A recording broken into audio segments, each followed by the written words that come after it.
Hey, is this thing on? Hello, and welcome to the Wild Wild West podcast. My name is Rashee Rice of the MHRT Network. Thank you all for joining us live this evening. Trust me when I say we have a incredibly unique show planned for you today. Again, bringing you some information that I do think is going to be somewhat difficult to obtain, certainly on most other sports podcasts, with regards to what we have to offer tonight. We're going to dig into the Rashee Rice situation again. Obviously, some major news coming out over the course of this week. And that's what we are here for on the Wild Wild West podcast, which is giving you the rundown of the AFC West, where the West side is the best side. And this is obviously some pretty, major news. And I don't really care what team you're a fan of. It just so happens that this is landing squarely on the shoulders of the Kansas City Chiefs. And in turn, Alex, you and I will be largely, I think, taking the lead on this one to kind of go into those in the details. Wheelhouse, baby. Right within kind of Football what we do. and law.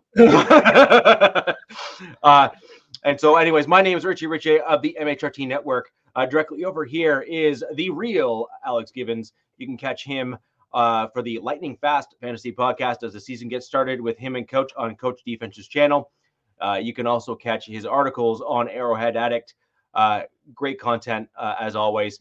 Down directly below, we have Roberto, who is here representing his Los Angeles Chargers. Is he really? Nah, not really. Los Yarriors. Or don't start with me, Rich. The show just started. Come on. And I am going to introduce Captain has said he's going to do his best to join us here, but he is traveling at the moment, so he's going to have some spotty internet. We are bringing in Tom, otherwise known as T3 from T3 Sports, bringing him in representing his Las Vegas Raiders. Thank you, Tom, for joining us. Here we go. Pull the shirt up there. Just so you know. In case you didn't know, it's the Las Vegas Raiders, as you could see from the shirt. And thank you for leaving clothes on. It's not that kind of show. Captain Captain Jack watch, right? Yeah. And so that's awesome. So, guys, getting right into it, we're going to kind of jump right into it now and start covering off the Rashee Rice situation and kind of jump right into it. Tom, I don't know if you caught the show last week. Alex and I kind of went into a few actual hypotheticals, really, given circumstances, and we can really start narrowing those down that we got the information we got over the course of this week. So, Alex, I'm going to throw over to you, and we can maybe tie in what happened last show to what's happened now and kind of say what came true, what didn't, and I'm sure a bunch of stuff came out that you wish hadn't. Sorry, Alex. Boy, is that true. I'd say, pretty much most of what we discussed last week, kind of almost immediately went out the window. I think Thursday is the first domino that fell was, Rice met with the law enforcement, his attorneys kind of issuing statements, and then it comes out that he, admitted to driving the Lamborghini that was involved. So that pretty much kind of took out all my defense-minded hypotheticals of, he had very minimal involvement in this, took that off the table and put the old Uno reverse card right out there and was like, nope, it's worse. Draw 4. But pretty much, so that was the first domino to fall. And then we kind of just, I think a little bit more is, I don't know too much more didn't develop after that, but that's certainly not the favorable fact you want. But then, that was more of a nuke, wasn't it? Is a what? A nuke? Yeah. That was more of a nuke, wasn't it? Like, that wasn't a domino. Like, I think we have to call a duck a duck. That was basically a nuclear bomb at that point. That was Oppenheimer, right? Yeah. I was like kicking over the last domino. They're just like waiting for everything to fall. It's like, nah, just knock it over now. That was bad. Yeah. Okay. But I think just an hour before we got on the show here, it was announced that I think they issued a warrant out for Rashee Rice's arrest, and he's got eight charges right now.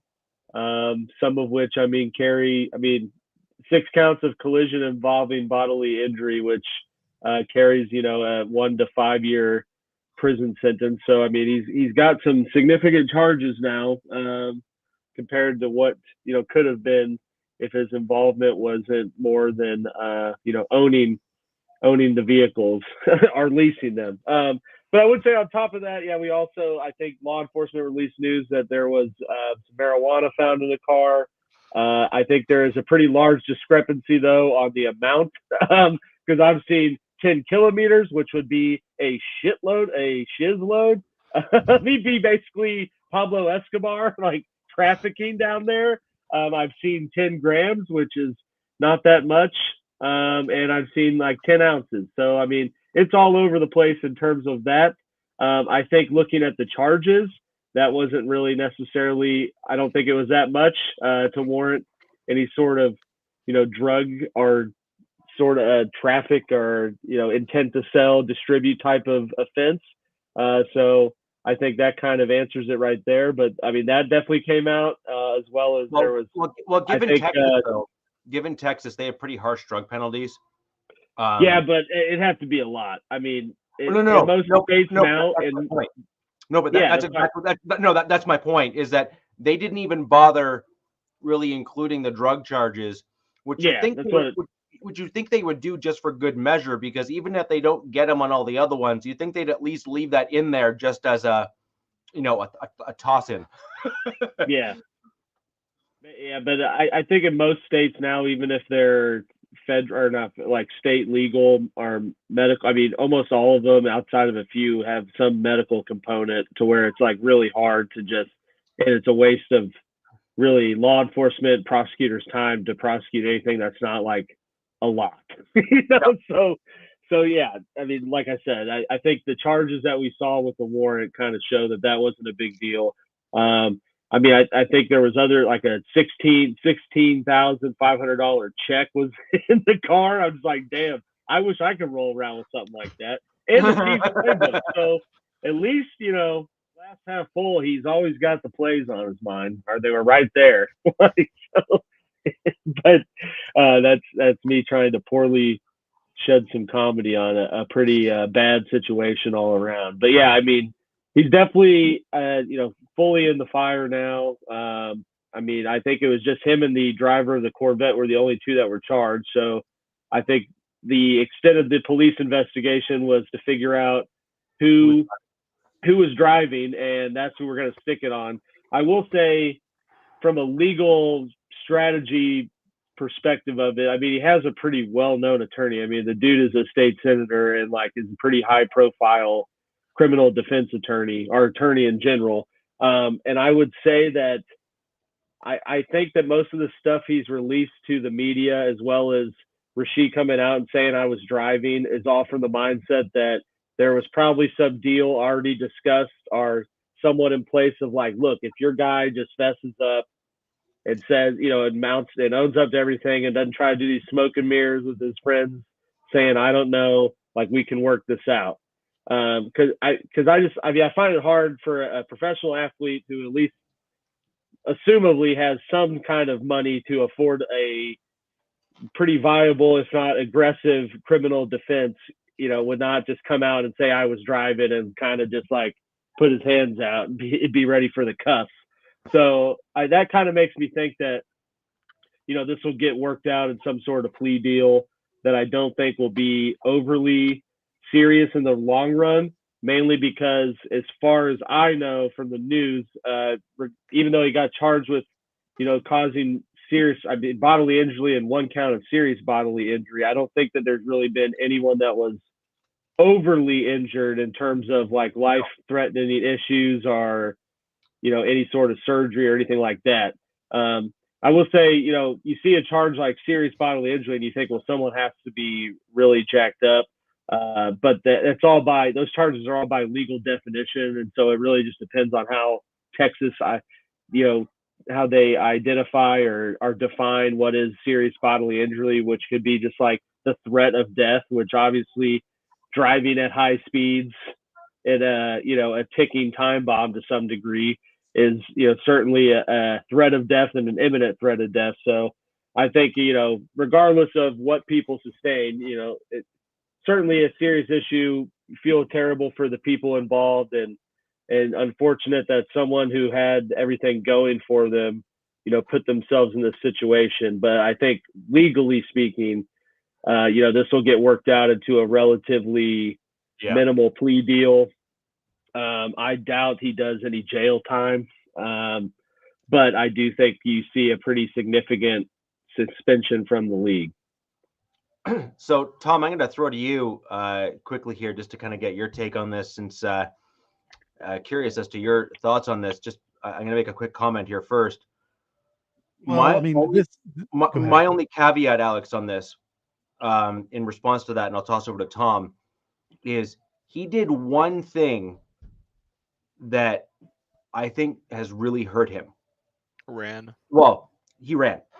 Yeah, that's exactly it. He ran, and so for those of you who don't know, some of my background, I work in the legal industry, not as a lawyer, but in the legal industry, and my entire family are police officers. Like literally, absolutely every single person. I just said no, but literally, even my sister married a cop because why not? I mean, that's just the way my family rolls. Bleed blue. Yeah, just like Rugby literally. Or I guess it's Mounties. Are they Mounties? Is that no? So I got an uncle who's an LAPD detective, just retired, and then everyone else in my family are Canadian officers, and including my dad. And my dad used to work undercover when he was younger with the Hells Angels. Let's go. So like we were. Well, so he was a big dude. Yeah. This is Diesel. Yeah. So that gives you a bit of an understanding in terms of my family background. So I got a really interesting mix, and my mom is a lawyer, so I have again the legal and the legal side of things on my end here as well. The one thing that is really bad from a police standpoint is he ran, and sorry. Of that note, and in addition to that, there was drugs found at the scene, which compounds running. And depending, I don't know how the U.S. works. I can speak a little bit to Canada with personal experience here. They will treat that as if you were actually impaired while driving because you refuse to allow yourself to get tested. And they will basically say, it is now the burden of proof is now on you to show to us that you were not impaired. That's generally how it works here. No, it's all the reasonable doubt. So, it just there's not really like a burden shift. It's all up to the state to prove every element of whatever you're charged with. And there's no like shift to the defendant to say like, okay, we have this evidence, whatever it is. Now, what do you have to respond to that? It's more, that's why you see, that's why some defense attorneys will go out there and not even really put on a case and just sit there and, focus on cross-examining whoever the state is. Cause that's, it's the state's burden. Yeah. So, I think a little bit different in that regard. But ultimately he wasn't charged with any sort of, hit and run or fleeing the scene or anything like that. I don't know if that can certainly, I think, come on later as further investigation goes. But I would think with the initial facts as we had them, like if that's something they wanted to do, that would have been in here. Yeah. And that's kind of why I said, I think that some of the stuff we've seen happen kind of tells me that there's definitely been preliminary discussions of how to resolve this in a quick way to like get it resolved, and then we'll just deal with what we got to deal with the league. And that's why I think you see these charges like we saw. And honestly, I think that the state probably put some higher charges out there that they don't necessarily have everything to prove, like I was getting at with the serious bodily injury. But that's more of a posturing of like, well, if we don't work this out, I will, do what I need to do to pursue this. And then you're facing everything, So I think, obviously there's been some inner workings internally, I'd say, between his attorney and the police that's already worked this out, and I think we're just kind of seeing it play out in a short, drawn out manner. But yeah, I mean, I think we see a pretty quick resolution with a plea agreement. So Tom, over to you. Curious as to your thoughts, having seen some of these things play out, obviously with the Raiders in not so distant future, actually, but you've seen this play out in multiple scenarios throughout the league in your fandom here. Curious as to your thoughts on the situation. Absolutely. Now, this case is not remotely similar to what the Raiders had back in 2021.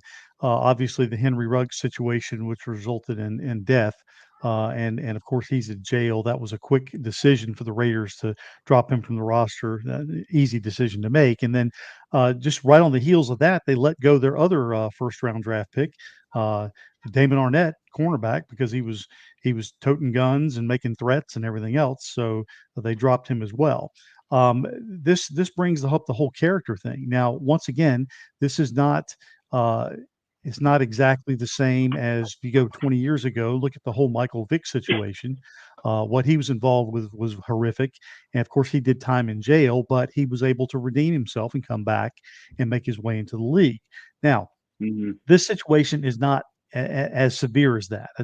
Probably closer to the Jalen Carter situation from a year ago. Maybe that on steroids. But again, you're looking at coming out of that. I think, Alex, you're pretty spot on with the fact that they'll work out whatever they need to legally, and then we'll see what punishment comes down from the league itself in terms of how many games he misses.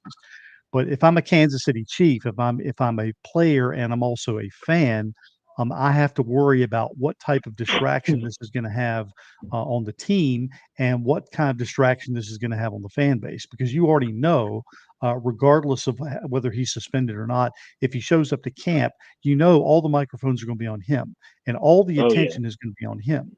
And this is not helpful for a team that's back-to-back Super Bowl champions looking at making a run for 3 in a row.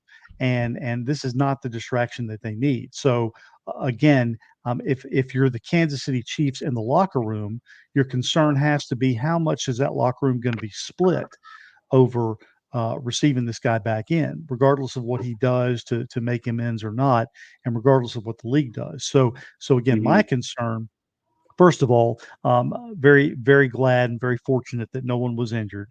That Chiefs don't have to deal with what the Raiders had to deal with 3 years ago. I wouldn't wish that on any team at all.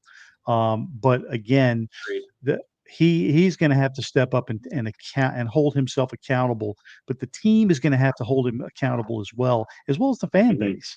And I think the way the fan base responds, I think will speak volumes in terms of what's going to happen.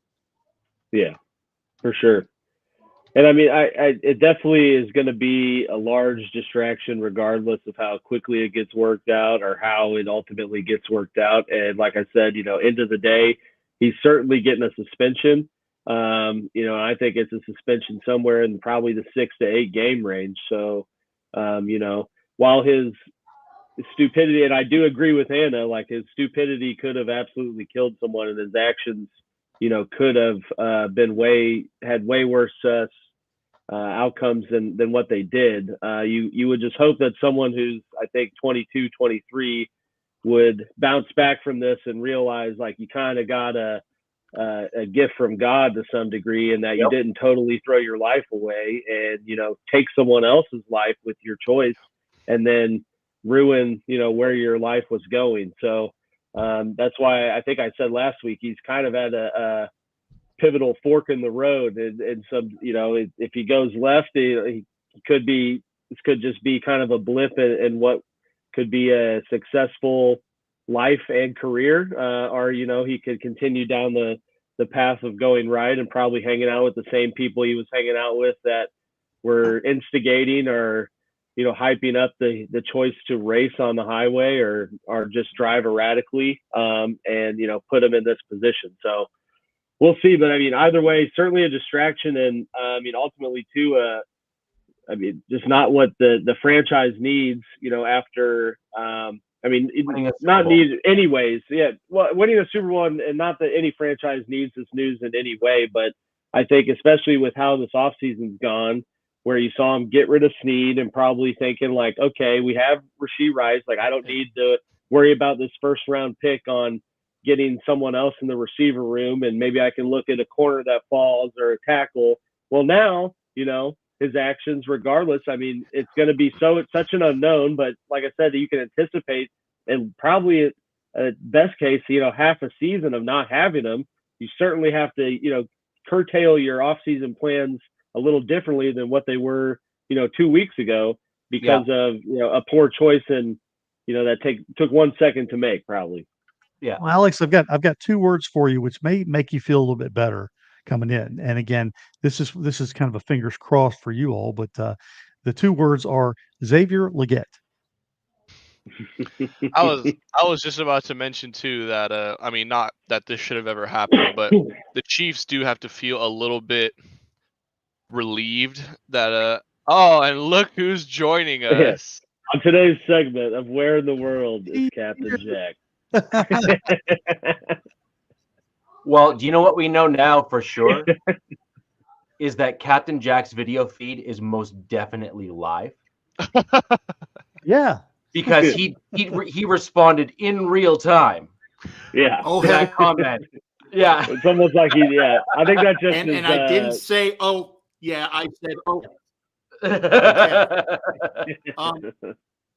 But before we go off the rails, and I'm so glad that T3 is here, because I want to say I apologize for last week not being able to pop in. I had internet for like 5 minutes, and I was backstage, and then it went haywire, so I wasn't here.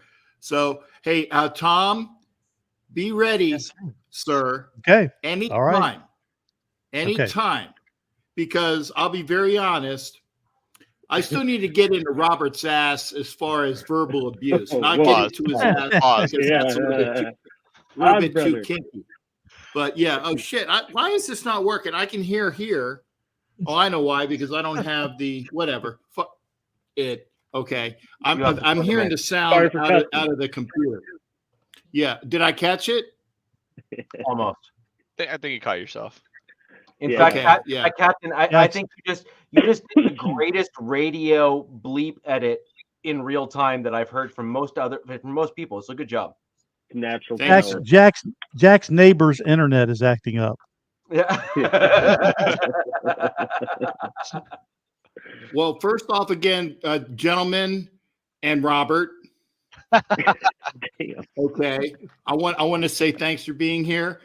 T3 is actually able to probably know more of what's going on with the Raiders than I do, because I'm traveling cross country. I'm seeing people, and I'm doing things. I will be ready for the draft. Running.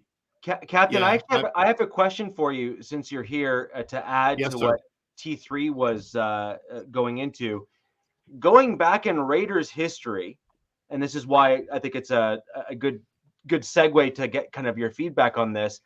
Aside from Ruggs, which I don't think is a direct analogy to what's going on right now with Rashee Rice, whom else within the Raiders kind of roster of players over the years has fallen into some of the same types of trouble with the Raiders that we've seen Rice fall into? With the Raiders or with the law? Well, no, but who has been a Raider? Like who has been a Raider that has kind of got into, I mean, this was reckless driving on steroids. Like this was intentional street racing, drugs likely involved, et cetera, which are all things that, whether or not the chat likes it or not, will come into the potential trial or plea deal. So I think we need to factor that in here. But who within the Raiders Nation there fall into a category like that? Well, quickly, I would say that Daryl, not Daryl Hobbs, pardon me, a very good friend of mine, a former Raiders wide receiver. The Hobbs, not Calvin and Hobbes, which was a great cartoon feed. Hey, Robert, look it up. It's Calvin and Hobbes. Okay. Get on with it, Captain. Okay. But Hobbes, the Nickelback, actually, and not the group from Canada, Robert. Oh my God. We'll be here all day. Yeah, you will, mother. Okay, right here. I'm coming after you, mother. I'm here. You deserve it. Anyway, what? Look at Rich sipping his drink. What's Hobbs' first name? The Nickelback. Nate Hobbs. There you go. How do I know that more than you? How do I know that and you don't? You know what? Hey, Rich, get ready because it's coming. Robert, fuck you. Okay. There you go. No stopping. Well, hey, there you go. Look, if anything else, look, Captain, if anything else, you have to give Robert credit. He had the guy's name offhand, right? I mean, did know. right off the cuff. So. Well, I will also jump in and remind everybody that a couple of years ago we had a DUI problem with Josh Jacobs.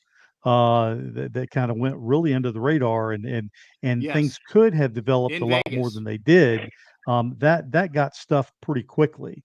And again, I'm not even going to bother mentioning the assault charges that were brought up by the Kansas City photographer against Devontae Adams. That's what I was going for, DZ. Yeah, I'm here. That was a total crock. Yeah. Yeah, that's a crock of crap. Okay. Nate Hobbs actually was drunk, was in his car, was in the parking lot, turned the car off, but the keys were still in the car. So technically he had an issue. Operating. But it was swept because at least he did something, not being, DUI operating live, right? Which was good. Like you said, Josh Jacobs, I think it was like right in or after the draft, he was popped for DUI, but it was underneath the legal limit. 3. Yeah, it was the year after the pandemic. Actually, it was going into the 21 season. Yeah, if it's 0.15, he was 2 under. If it's 0.10, he was 0.08. Whatever it was, he was 2 points below that, and they gave him a reckless or whatnot. But that was one of those things. And if you're going to go back for Raiders that are having trouble with the law, I give you none other than Mr. Brandishing Weapons first-round pick out of the Ohio State. Okay, the schmuck that is he's domestic violence and done some other stupid, cocaine trafficking and things like that a lot. And I got his jersey signed. It's actually a prize that I've never been able to get rid of because. Not that I haven't been able to get rid of it, it's because nobody's hit that space on the prize wheel. And if they do, they said, I don't want that jersey. I'm going to say, what name? What's your prize?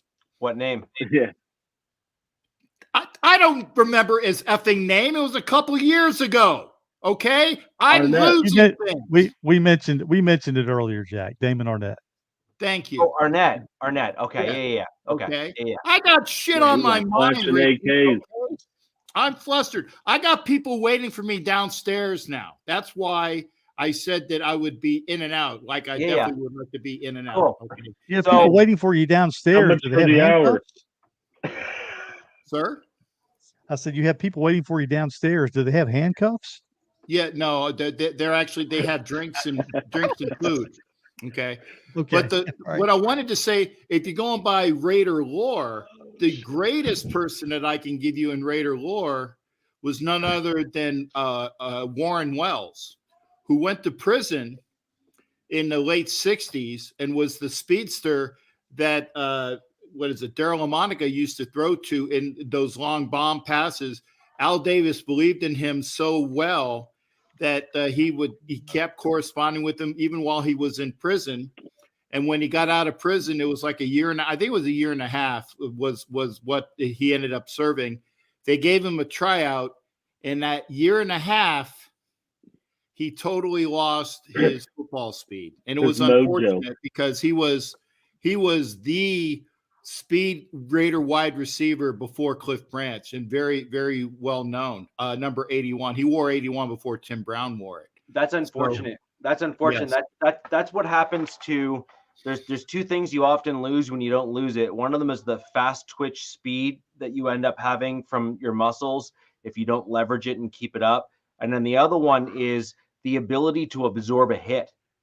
It's one of those underrated things that football players, rugby players, anyone that's in that contact sport, it's a callus that your body builds up, the ability to absorb that contact. And both things they're big deals. Like most people don't realize just how important that both of those things are in the sporting world. And so I'm not surprised. I'm just not. Which again, unfortunate again, and again, obviously we went over Henry Ruggs. Henry Ruggs just made a very, very, very stupid decision that affected his life and the life of the young lady and the dog that was killed in the car. Okay, I would say the only good thing out of the events with Rashee Rice was that nobody was hurt, killed, or things like that. What and by the way, Alex, get ready, brother, because this one's coming right for you. I am sick and tired of Kansas City Chiefs players being picked up for stupid shit like guns in the back of their truck, okay, or X, Y, and Z. Right? That was Frank Clark, was it not? Yeah. Okay. Weapons, this, that, and the other thing. I mean, obviously, was Andy Reid's kid had the DUI? His son. Yeah, and he like severely injured a girl. Yeah, girl. like badly. Right. Yeah. And I will say and he got out of it. Well, and there you go. That was my punchline. That was my punchline. All of these guys, up to and including the former wide receiver of the Chiefs wearing number 10, who had various states of issues. That's true. Yeah. Every one of them was swept. And I'm sick and tired of it being swept. But I've got it on good accounting, and I do got a lawyer. Let me see, where is he? Right here. I got a lawyer right here. Make sure I'm pointing correctly. It's not this one. This is for Robert. Okay. It's this guy who's the lawyer. If he gets a good lawyer, because I know a good lawyer has already told me, I've already spoken on the phone with him. If he gets a good lawyer, he's going to skate. And it's the way of the world, and it's unfortunate because I'd like to see some of these charges actually stick. Yes, I am biased. Yes, it's because he's a Kansas City player. I admit that. There's a bias there. But I want to see people who actually do things that are stupid serve effing time and not to have the money to buy a lawyer to buy out of it. Like the, the Patriot wide receiver that killed somebody in Miami, maybe a decade or so ago. And it was basically he paid a little bit of a restitution. And he went in the NFL back, the next year? Again, don't ask me his name. I just remember the occurrence, okay? I'm old and I'm forgetting shit, okay? But it's things like that. And these players need to learn that just because they are multimillionaires, and even some of them aren't multimillionaires that just have some money, okay, that they think that their status as a professional athlete will get them out of everything. And I'm sick of it. And yes, it includes players that are Raiders in that. If you are stupid and do something stupid, you need to pay the consequences, period. And that's my rant. Yeah. Well, that's kind of why I said there, talked about, Rice will be at the fork in the road after this. And you see it with, unfortunately, most of the time it's people with money because, that's just kind of how the legal system is set up. People that don't have money to pay for, afford all the various filings and hours that an attorney's going to spend aren't going to get out of it as easily as someone who just has, $20K.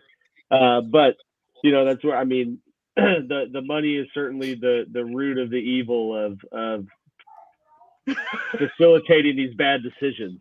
So, you got to take this as a hard life lesson and realize you can't do that same stuff, or just think, I'll keep making money, and if this comes up again, I can get out of it. And if he goes with the latter, it's not going to be pretty. Alex, that's actually the most interesting take, I think, on the situation, and I think part of the reason where I am more aggressive than Captain on this, actually. I'm sick of this nonsense. I mean, I grew up with my dad, as I said, but my father is an officer here. He was with Metro Toronto, which is, if there is a city in Canada that is akin to anywhere in the U.S., it's Toronto. And hey, I've seen Don't F with Cats, man. Yeah. Basically, I'll just give you a very brief story because it's interesting. So I said to my dad, "You never tell me about your work. Why not?" And he said, "Well, about 2 years ago, I saw an old lady who got beaten in the head with a brick, and she was dead when I arrived on scene, and it turned out to be your son. Do you want to know anything else?" Yeah. And I was like, "No, I'm good. Thanks. I think I'm never gonna ask that question again. Yeah. I thought you were just issuing speeding tickets. Damn. Yeah. So how about puppies and kittens, right? Yeah. So that gives you an idea in terms of the type of stuff that happens in these really big cities, and it's never good. Like, it's like you see like the worst crap that is possible, and this is exactly kind of what I think Captain was somewhat alluding to, but didn't come out and say. But I will come out and say it. I'm sick of having these young men coming out of college that have been treated like prima donnas, thinking that they can get away with anything, and that because they're really good at catching a football or running a football or throwing a football or dunking a basketball or anything, hitting a baseball. I'm sticking to football here, but yes, all of those other things also apply. I'm sick of these young men not being held accountable, and I think that accountability in young men and young women, just in general, is an important part of life. I certainly grew up that way. My dad basically told me when I was about 15 that if I was ever caught on the wrong side of the law, not only would he not help me get out of jail, but he would ensure that I spent the maximum amount of time in prison. Good. And I knew full well that he was not lying. Like that was not a lie. That was like deadpan serious, and that didn't necessarily change my behavior, but it certainly knew that I had no allies, and so therefore I had to act accordingly. And I was never found on the wrong side of the law. Go figure. And I was an athlete, so I also knew better. So I knew right from wrong. So these guys here, I understand that some of these young men have maybe not had that father figure in their life. And that's really unfortunate, because I think having that stern, direct comment like I had for my dad, I think is a very important thing growing up. However, it's unfortunate that they never got that from any other male figure in their life that could really relate to them. And I'm not saying Rashee Rice never had that, but I mean, I can tell you right now that the thought of what he did would have never entered my mind. Well, and I will tell you, Jack can probably piggyback on this as well. And Robert, you're probably way too young to remember this, but back in the 70s and 80s, he's too young to remember everything. He doesn't even remember yesterday. Me too, Robert. Other than the guys may not even remember this first name. That's you're talking like ancient times, 60s and 70s. That's times. like back in the 70s, back in the 70s and 80s, there was a loyalty. There was a loyalty to the team, and when players came in, they took the lead from the leaders in that locker room, the ones who had been there for many, many years. And I'll give you an example.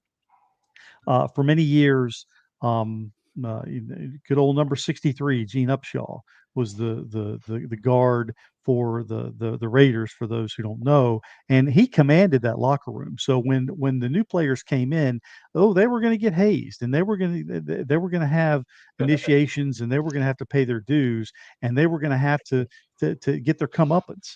And if those new players did anything untoward from the organizational standpoint, they were going to get hammered, and they knew that. You don't see that too much anymore. You see guys coming out who have the world laid at their feet right at the very beginning, and they're already and entitled. you don't have all that hazing, you don't have all those initiations and those rites of passage that they used to have. Tom, do you know what the problem is with that? Do you know why that is? Is because we live in a participation trophy world. Yeah. Everyone gets a ribbon. Everyone gets a high five. Everyone gets a pat on the back. Everyone's a winner. One over.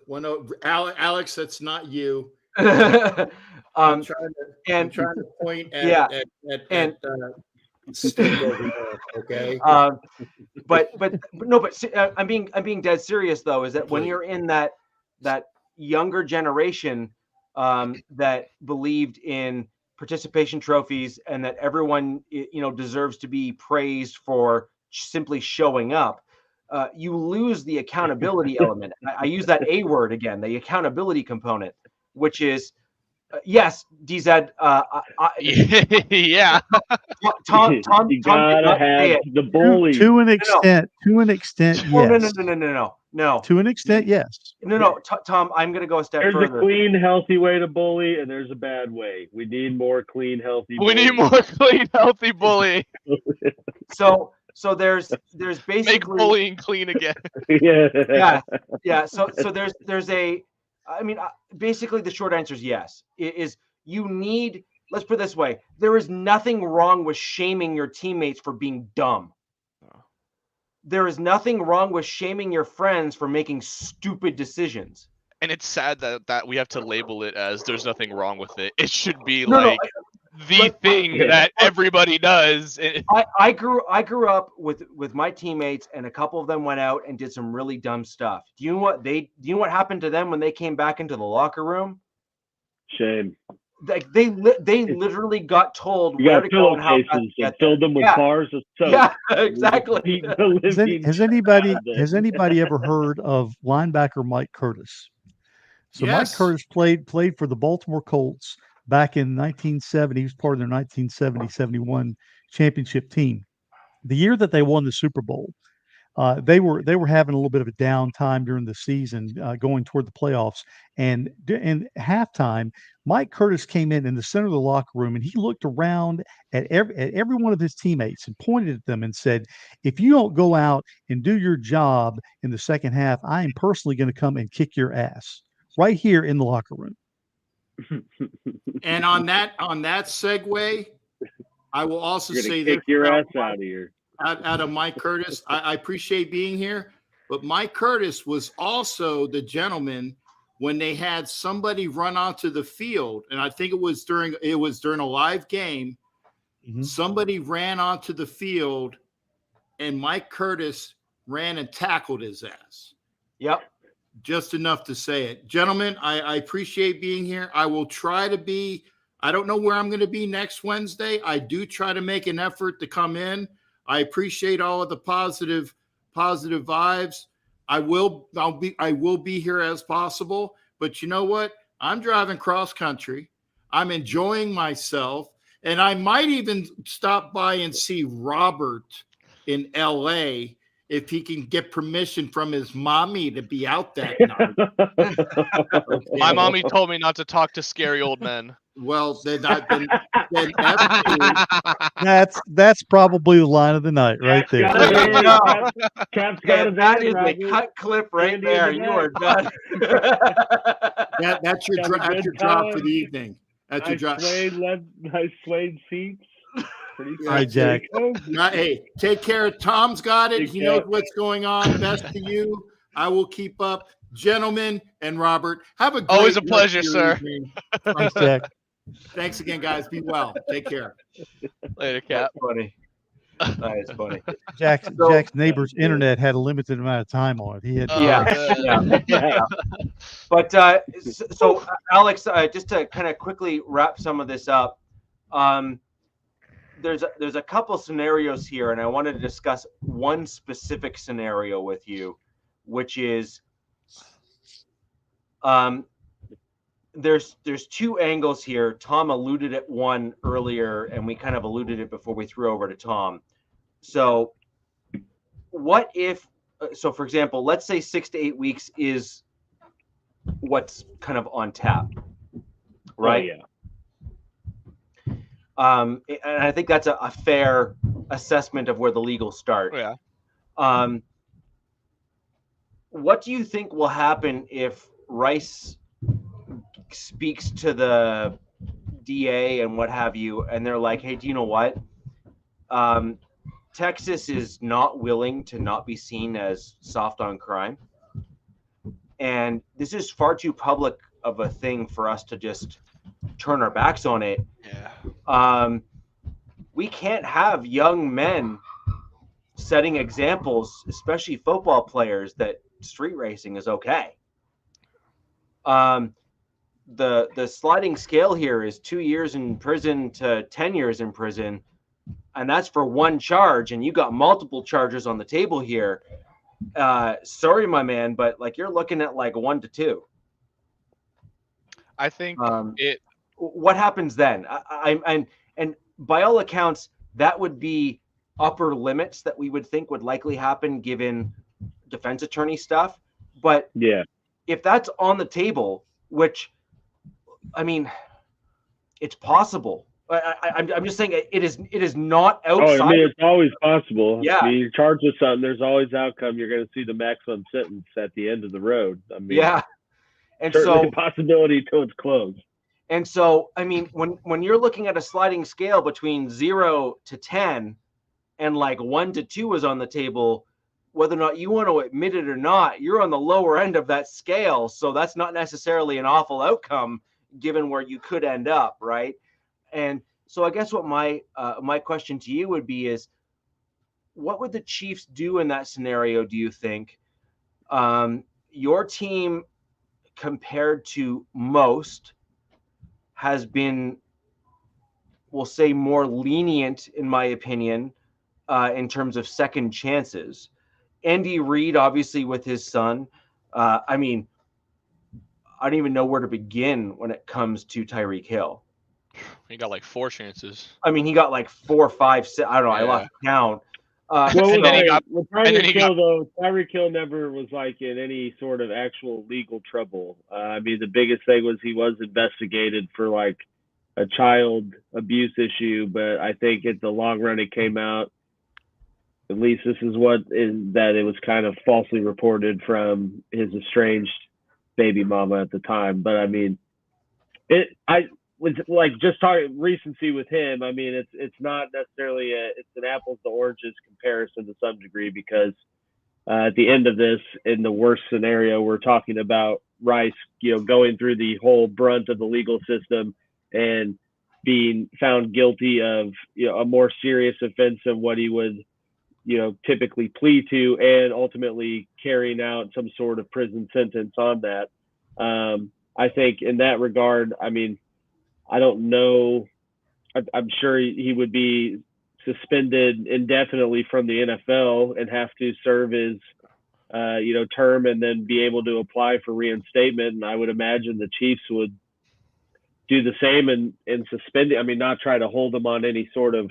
I don't even think you can. And that, so, I would think that they would suspend him. And I think the situation to look at with more. Probably that would shed more light on how the Chiefs would probably respond is the Kareem Hunt situation. I was going to mention Kareem Hunt. Yeah. Where you saw, like I said, with Kareem Hunt, I think ultimately it came out after the fact that he was instigated into doing what he did, but not to say what he did was right. No. But I mean, he got kicked off. The Chiefs cut his ass pretty fast, and the biggest part was because he lied to Andy Reid and the Chiefs about said no, nothing happened. Like it was a simple altercation, and that was that. And then the video came out. Yeah. And once that video came out, they're like, nope, you lied to us. Like we're done. And and they had to do that anyways, just because of the optics at that time were not good. And no team that is worried about their bottom line money is going to keep a person around who was just on video, kicking a female against a wall. So I think if this turns to the worst possible outcome it could be for Rice, I think that's probably, a similar situation you're looking at, in that the minute that guilty verdict comes or he's sentenced, he's no longer on the Chiefs, and I would think that the NFL would probably suspend him and have to reinstate, for however long his sentence is. Yeah, I think and you mentioned Kareem Hunt, and that was exactly what I was going to say too. The similarity I found between these two is just the video evidence of it. Yeah. And to now that we know he was one of the drivers and he did in fact flee the scene, that kind of, and this is kind of segueing back to what Rich said earlier. If the state of Texas wants to come down with a harsh penalty because of it. No, but Robert, I just to quickly correct, I'm not even saying it's a harsh penalty. I'm saying his sliding scale is 0 years to 10 years. Right. And I'm saying they say 2 years or 1 year. Yeah. Like that is in the sliding scale of what he's presented with here is actually on the low end of everything, which for an NFL player is like detrimental and incredibly insane, right? Right. So, go ahead. And what I meant by that, but by the harsh penalty, was that I feel like this would be, and I don't mean to say this because it's the Chiefs, but in a way, kind of, this would be the case that the NFL could set the precedent with moving forward, because he was a rookie. He was on a championship team. He was on the best. I mean, it was the best team in football, no doubt about it. If you put I'm saying, and I know this is I'm just speculating here. You throw down a full season suspension for him, that might be the precedent that the league could set for the rest of it going forward. And I think also, and I'm honestly shocked this is something that isn't in rookie contracts to begin with. I'm surprised there isn't some clauses in rookie contracts that are you got to be a outstanding citizen. I mean, not outstanding, but don't be stupid. Don't get involved with the law.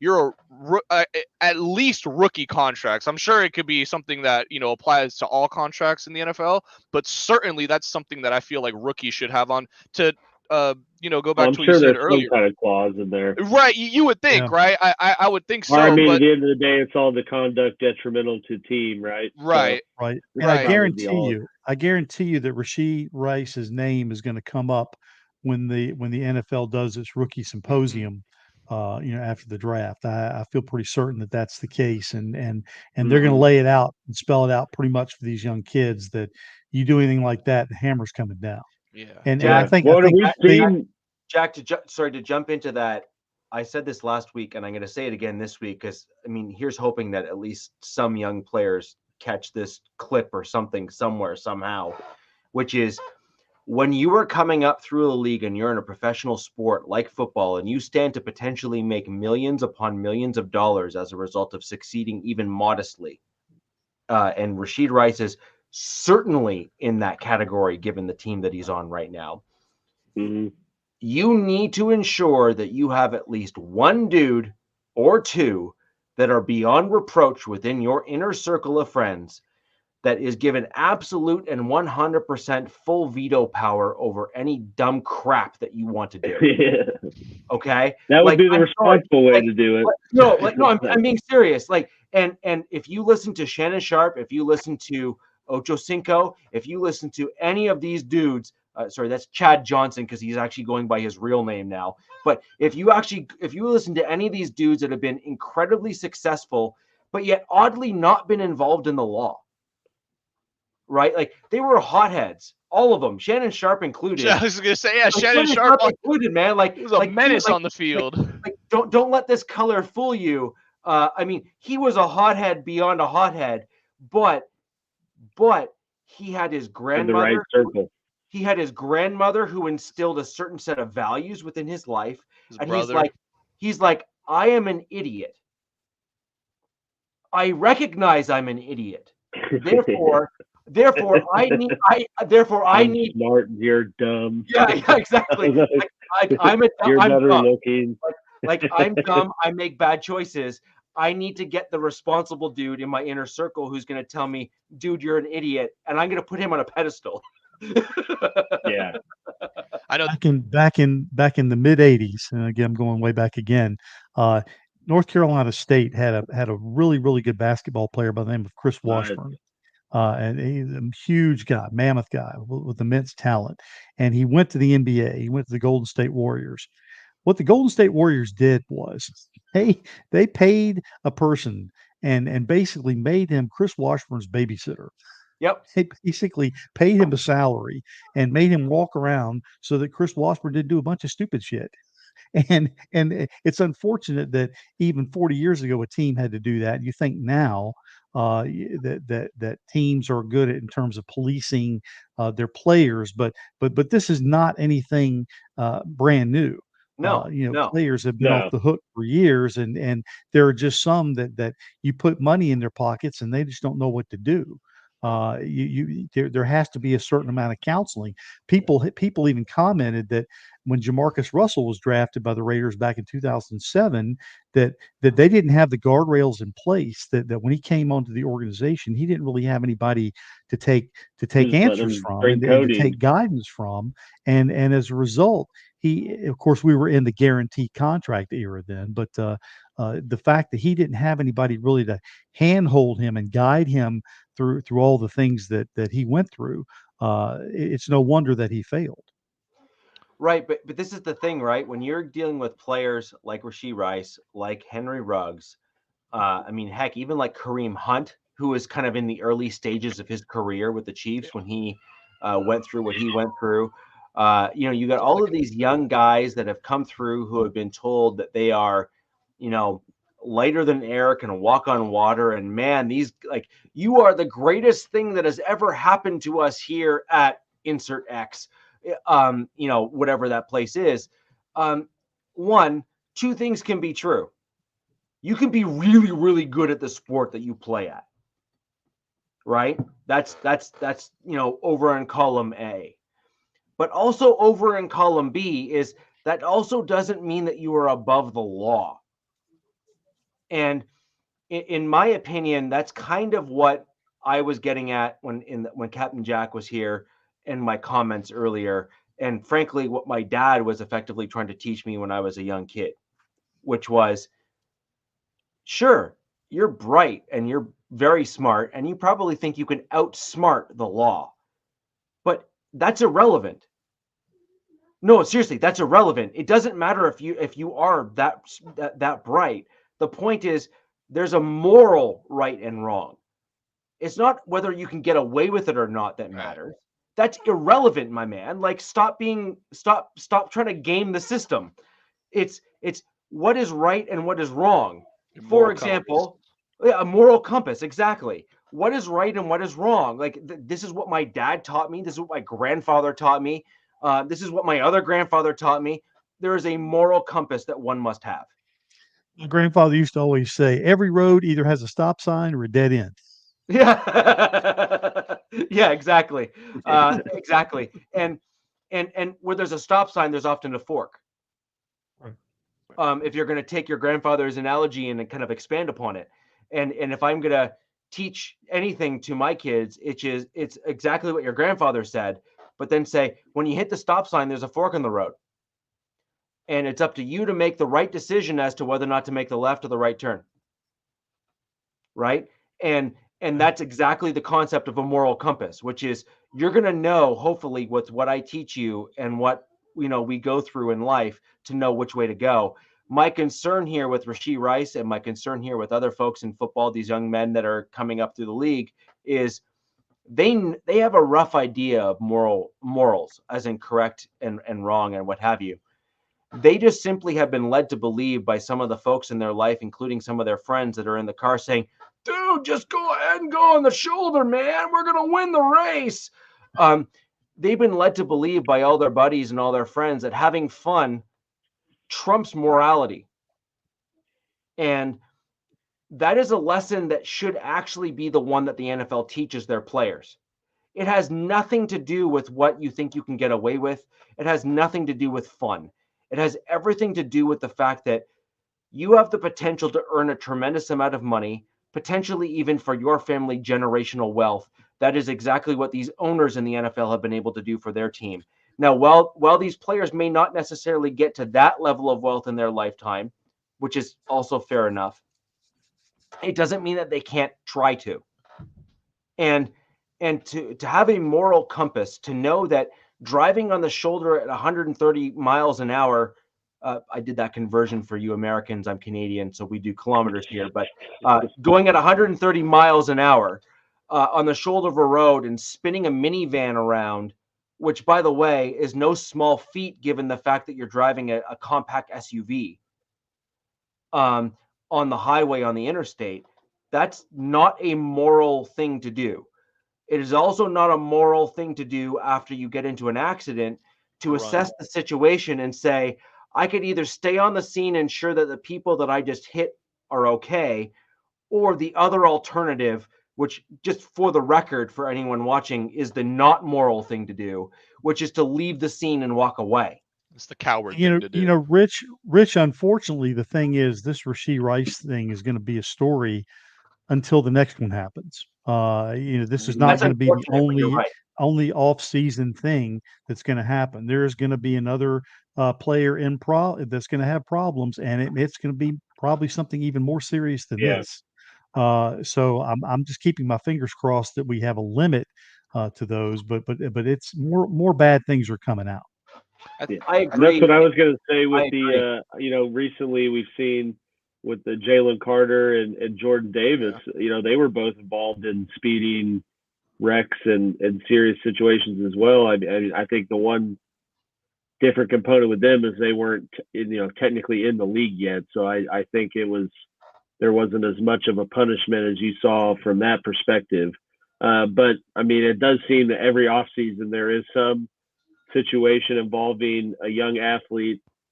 Recency is more to NFL, but with something in a dumb decision in a car. So, it's going to happen.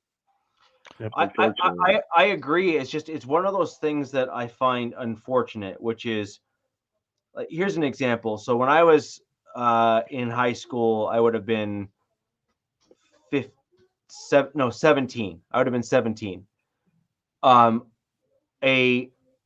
Not a close friend of mine, but certainly a good friend of mine, was in a Jeep.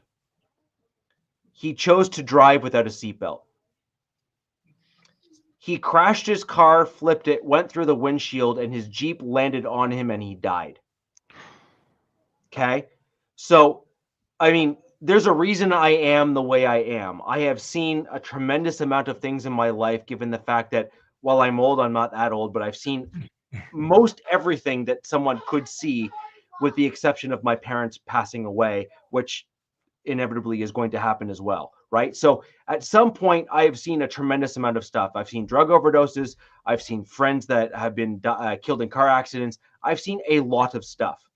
And I'm sure, Tom, you've been in similar situations where you've seen a wide array of things in your lifetime as well. Alex, perhaps you as well, but I know Tom has he's lived longer than I have, and therefore has likely seen as much. I'm worldly. Yes, I'm being kind, Tom. And so as a result of just lived life experiences, you've seen a tremendous amount of things as you've grown up and as you've kind of gone through life. And so, so this is the problem, though.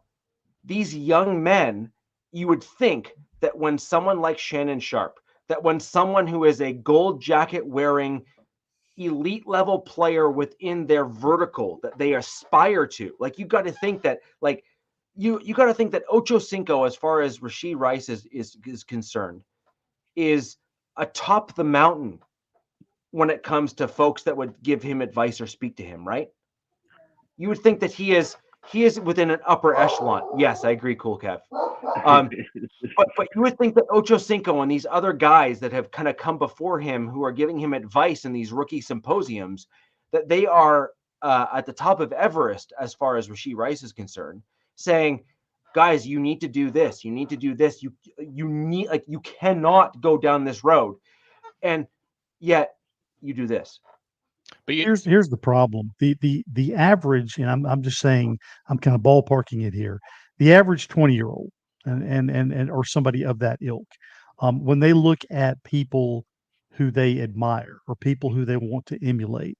They are much more likely to emulate the TikTok millionaires who are probably their own age or maybe a couple of years more than they are, and say, wow, that person's close to my age and look at all the money they've made, as opposed to looking at a Shannon Sharp or someone who has a Hall of Fame gold jacket and spent years and years honing their craft and making it to the pinnacle.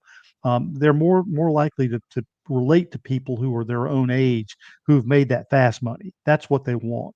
The difference is now we have a lot of people they're chasing after the fast money as opposed to the slow burn and the long revered career. But you Tom, know, I have a question for you, Tom. That fast money. Yeah. Do you think that dude who's made fast money has more money than Shannon Sharp? Probably. Maybe. No. Probably. The answer is no. There's no way. Okay. No. Okay. I'm just being honest. The answer is no. And the reason why the answer is no is there's a perception and then there's the actual. See, the thing is that I can rent an airplane hangar. I know where it is. It is 10 grand for every 20 minutes that I want to rent it for. I gain access to a private jet that's in that hangar. And I can film, and I have that hangar to myself for it's a rental by every 15 or 20 minutes, and it ranges between 10 to 15K for every 10 to 50 for every 15 to 20 minutes I want to rent it for, right? So I can rent it in those blocks. And I can then have outfits ready for myself that I bring into that hangar to claim that I'm about to go to any random place that I want to go in a private jet and film it with my camera crew that I'm paying $15 an hour, which, by the way, this is like a business model in an area near you, like basically just a social media. Yes. Yeah. Photo booth. Yes, I know it well. Dude, that's wild. I know it well. And so paying 10 grand to take some pictures. And so if I'm trying to present a certain lifestyle, I can present it for a relatively modest amount of money and gain that money back in ad revenue and other things if I can attain 1 million or 2 followers on any random social media platform relatively quickly. But I'm certainly not making $1 million a year. Yeah. Again, I think a lot of it is the perception. It's the perception of who these guys follow. It's almost. I'm not going to go political, but some people follow people politically because of what the perception is, not because of what the reality or the facts are. Again, if you can create a good propaganda and if you can create a message that wins over people, it doesn't really matter what the facts are. It only matters whether you win in the court of public opinion that you're courting. I think with a lot of these kids coming out of college though, and you guys bring up, the Hall of Famers and the role models and these guys that they should be emulating their game and their style after. And work ethic. And work ethic, yes, absolutely.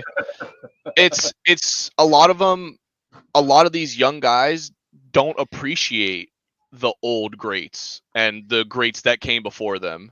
And I speak on that because I live in this generation and I see other people and I see the people that, I mean, it's weird to think about. The guys coming out now are younger than I am. These new draft, and already making money from college. Right, exactly. And I knew, like at 20, I'm 23. I'm still way too young to know really anything about the world yet.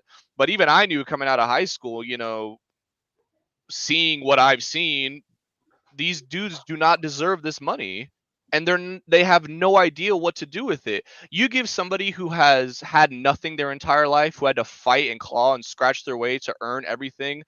All these people that come out, like, we talked about this last week too. A lot of these students that come out of these rough areas and sports is their only really escape into a better life for themselves and for their families. For a lot of these guys, that's all it is to them. And we start to see that now in other sports as well, where it's just a job and they don't really care about maintaining that image or that likeness. They're just there to put in the work. They're good at whatever job or they're good at whatever sport they're in. They're just there to show up, collect their paycheck, put in a hard day's work, and go home. A lot of these guys don't have the same drive that makes these Hall of Famers and made these players before them great. And, you hear Shannon Sharp talk about it too. And he says, I don't know if you guys have watched the Uncle or the Club Shay Shay episode with Dion, but he says it in that episode. He's like, I don't know, talking to Dion, he's like, I don't know how you do it. He's like, I could never be a coach. He's like, because for me, he's like, I just did it. He's like, we spend all week going through walkthroughs, practicing the plays. I'll be damned if we go on game day and you mess up the play. So it's just these guys coming out of college now, they're just not built like they were back in the day. And it's a so different sad. mentality. It is a different mentality. Absolutely. And it's just sad to see, because I think that's where the NFL is kind of losing a little bit, and maybe sports in general, is we're not seeing that same energy, that same fire, that same passion that drove a lot of these old players, and what made, a lot of people say, the old ones will say. Robert, do you know what makes this is exactly what my point is when you hear me speak about a dude like Max Crosby. Right. Okay. He has that same old school motor of, I'll be damned if you're going to outwork me. Yeah. I'm going to kick your rear end every Sunday, and I'm going to do so without going out of my way to know that you know who I am. You're just going to know who I am. I'm going to show you young guys how to do it. Yeah, exactly. And by the way, when I'm going to go out on the field, you're going to respect me because I'm going to be the guy, but not because I'm going to tell you I'm the guy, but because you're going to no, I'm going to show you I'm the guy. Yeah. You're going to know. Yeah, you're going to know. I may not make the tackle, but when you head back to the huddle, you're going to be breathing hard. You're going to feel it. Yeah, exactly. And that's exactly right, Rich. And that's something that a lot of these guys don't have, that same mentality coming out of school. They don't want to get hurt, and you see it especially with the QBs. And I mean, look at what Caleb Williams is saying before the draft. I mean, apart from many reasons of why I'm out on him, but to say that whoever he gets drafted to, he wants a stake in the team, or he wants part ownership in the team. What are you talking about? You're a player, and look, I love the team I root for, and I love the players on the team I root for. But you will come as a player, and you will go, and many more will come and go after you, and the team will still be there. You are not going to, I don't care how good you are. I don't care how far you can throw the ball. I don't care how fast you can run. I don't care how strong you are. None of these players are ever going to leave the lasting impact that the franchise as a whole is leaving. And I think that's where a lot of it kind of goes sour, because they think that they're bigger than the team. They root for the and I know this kind of applies a little bit more to baseball, but this is a famous thing that Tommy Lasorda said: you play for the team on the front of the jersey, not for the name on the back. Or I'm sorry, you play for the name on the front of the jersey, not for the name on the back. Yep. And that's something that I feel like is just been lost with sports recently. And you do see a few of these kids coming out, and they really, you see the passion, you see the drive that they have, and you really root for them. I know, as me, as just a football fan, you love seeing that passion, that fuel, that fire, where it's like, this is why I love watching Pat Surtain. And I hate him because he's on the Broncos, but he is the living embodiment of, I am better than you, and I don't even have to say it. I'm just going to, like you said, Rich, I'm just going to show you. You're going to leave this game, look at your box score, and look at how much I clamped you today. And like, that's his drive. That's what fuels him. A lot of these guys, they just don't care about it. And it's just so sad to see. And the interesting thing with Pat Surtain is that he still has elements of his game that I know he knows are not good enough. And do you know why that's terrifying? Yeah, and do you know why I know that? Is because there was one element of his game that was not good in his first 2 seasons, and he couldn't quite improve on. There was two things that he was struggling with. One of them he made improvements last season, and the other one he hasn't quite improved yet. He struggles with crossers and slant routes. He does very well in boundaries. He'll kill you. Like, you're done. Oh, yeah. Like yeah, bye. outside the numbers. Yeah. Like bye, Felicia. You're done. Yeah. But Rich and everybody, I apologize. I'm gonna have to duck out. Maybe a little bit early, but I'm gonna try to see if I can jump in with you guys next week. Yeah, that'd be great. It was a pleasure being on. Thank you for having me on, and we'll talk more draft stuff hopefully next week. Yeah, I'm hoping draft. We're gonna start getting into the draft starting next week.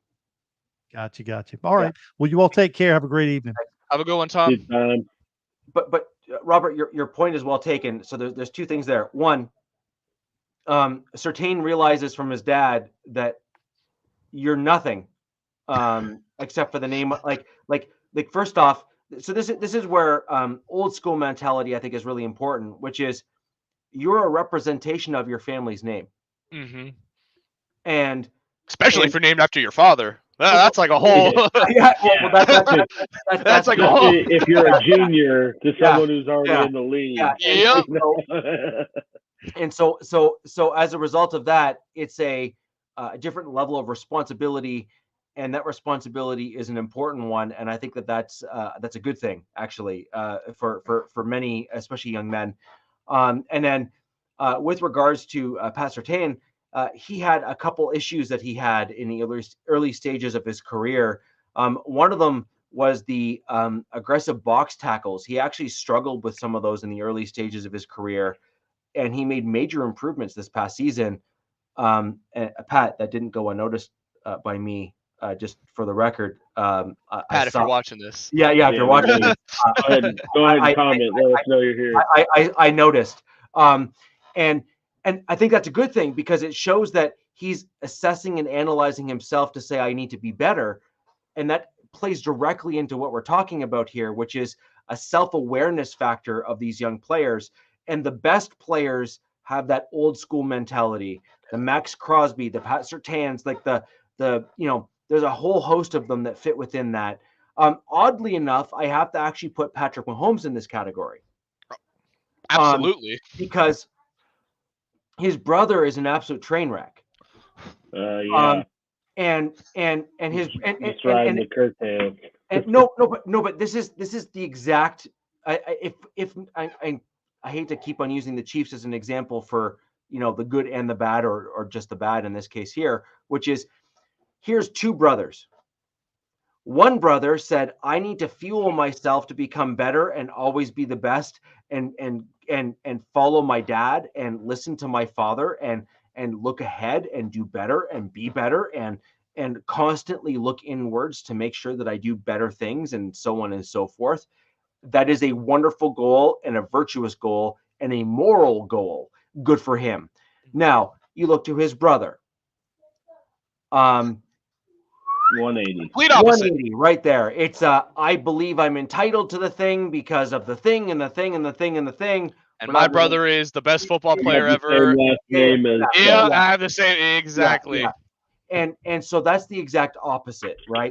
It literally could not be further from a 180 there.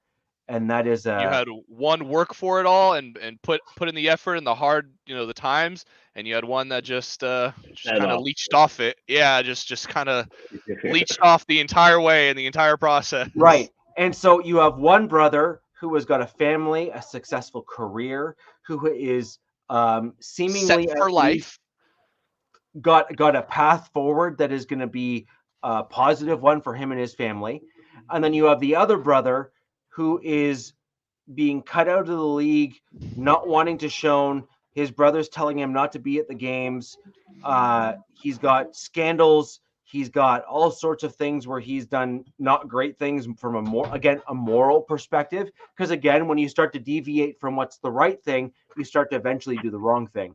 And Alex, you kind of hinted at that to kind of finish off the Rashee Rice position here, which is, this is that fork in the road. This is that stop sign moment for Rashee Rice, which is, can you look inward, recognize the moral bankruptcy of your decision, and make the needed changes? Yes or no? Are you going to make the right turn and make the right decisions? Or are you going to make the left turn and make the wrong decisions? And this is, I mean, if there ever was a moment in Rashee Rice's life, and yes, I'm going that broad with this as a discussion point, this is that moment for him. Yeah. Oh, absolutely. It just is. For sure. I like this. This is the moment. What are you going to do? Why did your friends encourage you to leave the scene? Why did no one tell you to stop and turn around? Why? I almost guarantee he left the scene because he was probably high and drunk, if not both. Yeah. Oh, no. Like, yeah. I'll deal with this later, but I'm not dealing with a driving while intoxicated or impaired charge on top of it. Right, but that's exactly my point, which is, where were your friends in that moment? Were you really with the right group of people in that moment? Should you be making different decisions? If you stand to lose tens of millions of dollars as a result of another decision like that, what are you doing? Yeah, what are you doing? And then in addition to that, if Rashee Rice was really smart, and I hope he is, because I never want to see a young man fail, even if he's on my opponent's team, okay? I would love to see Rashee Rice go to the commissioner and say, I really messed up. But you know what? I know I messed up, and I fully understand what I did. But more importantly, I want to speak to the rookies that are coming into the league this year. No, not next year, this year. Because they need to know that I put myself in a position with a group of friends that encouraged me and didn't stop me. And I want to make sure that every rookie that's coming into this year, knows that there's a different path forward. I want them to make better decisions than I did, and I want to help them do it. Now, that is the moral decision. That is turning right rather than left. That is making the right choices. And I would hope that Rice has that aha moment, that moment that he recognizes that he needs to change, that he needs to do the right thing, and that anyone that's encouraging to get behind the wheel high or drunk, or that is drunk or high with him, is probably not the right person to hang around.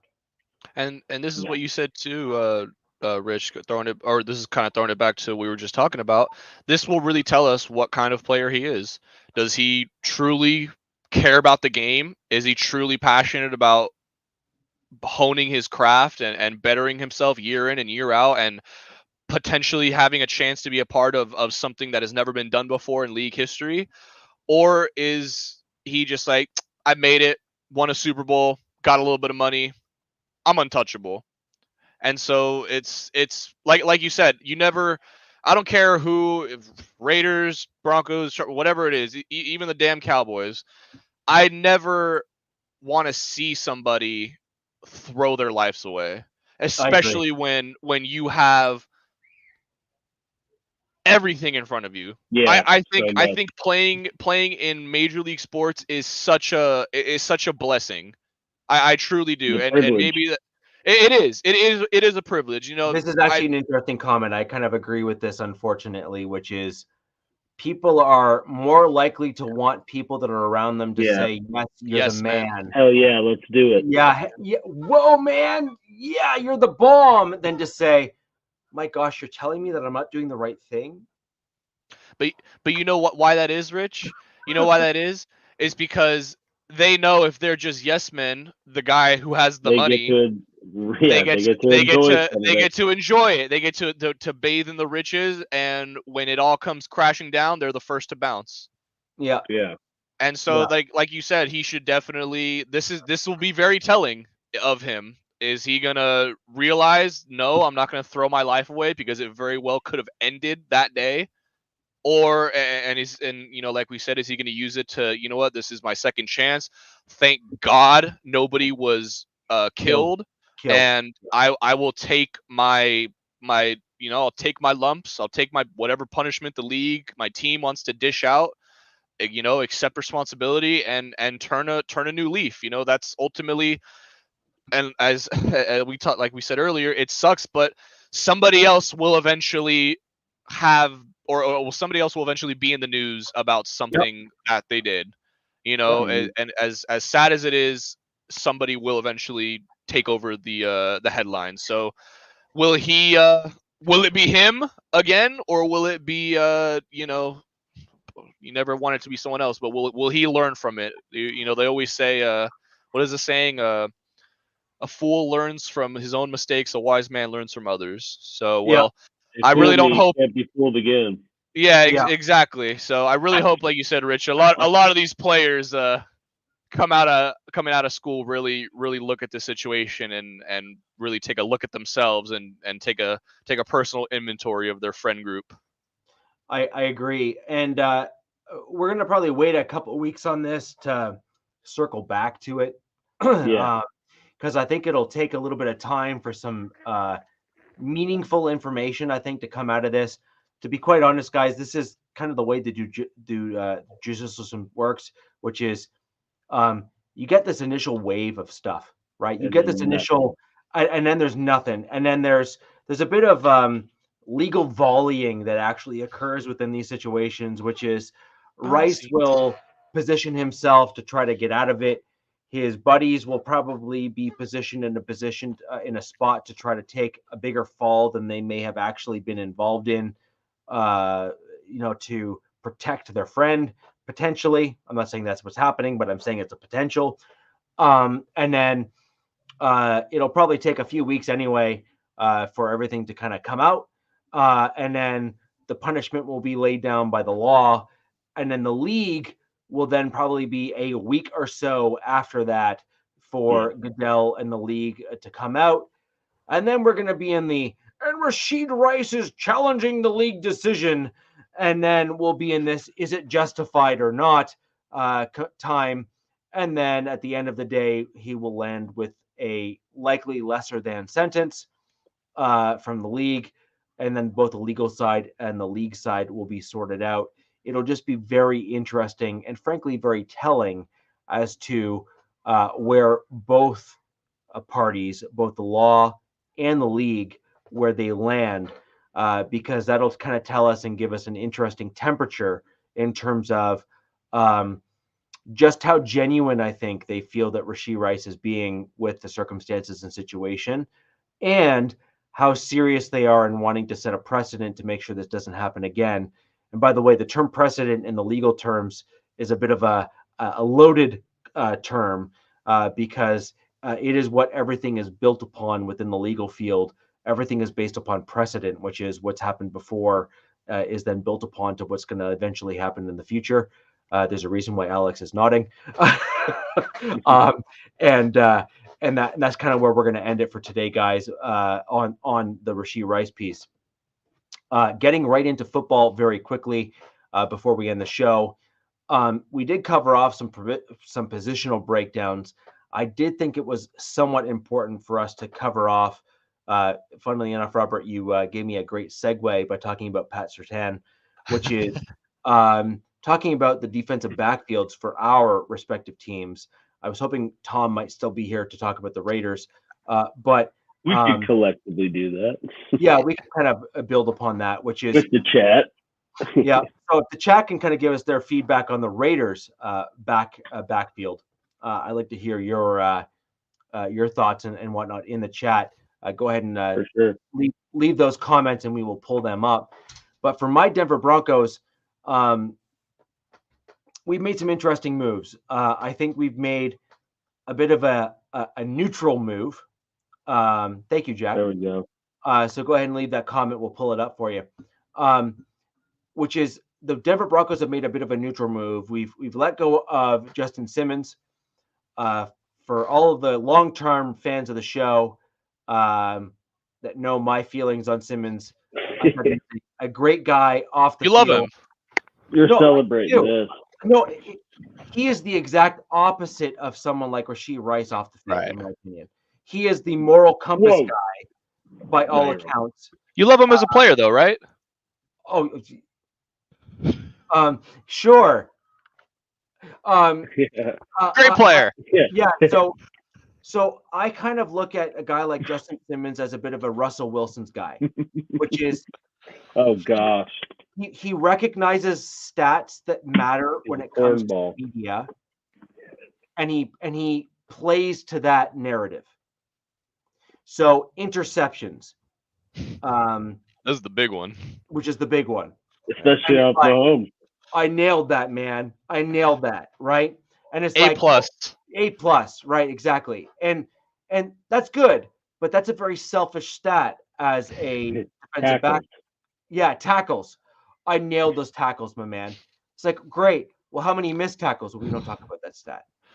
How many yards did you give up before you made the tackle? Don't worry about it. Yeah. Don't worry about it. I got the tackle. Don't worry about it. Yeah. I eventually stopped him just because it took 15 yards besides the point.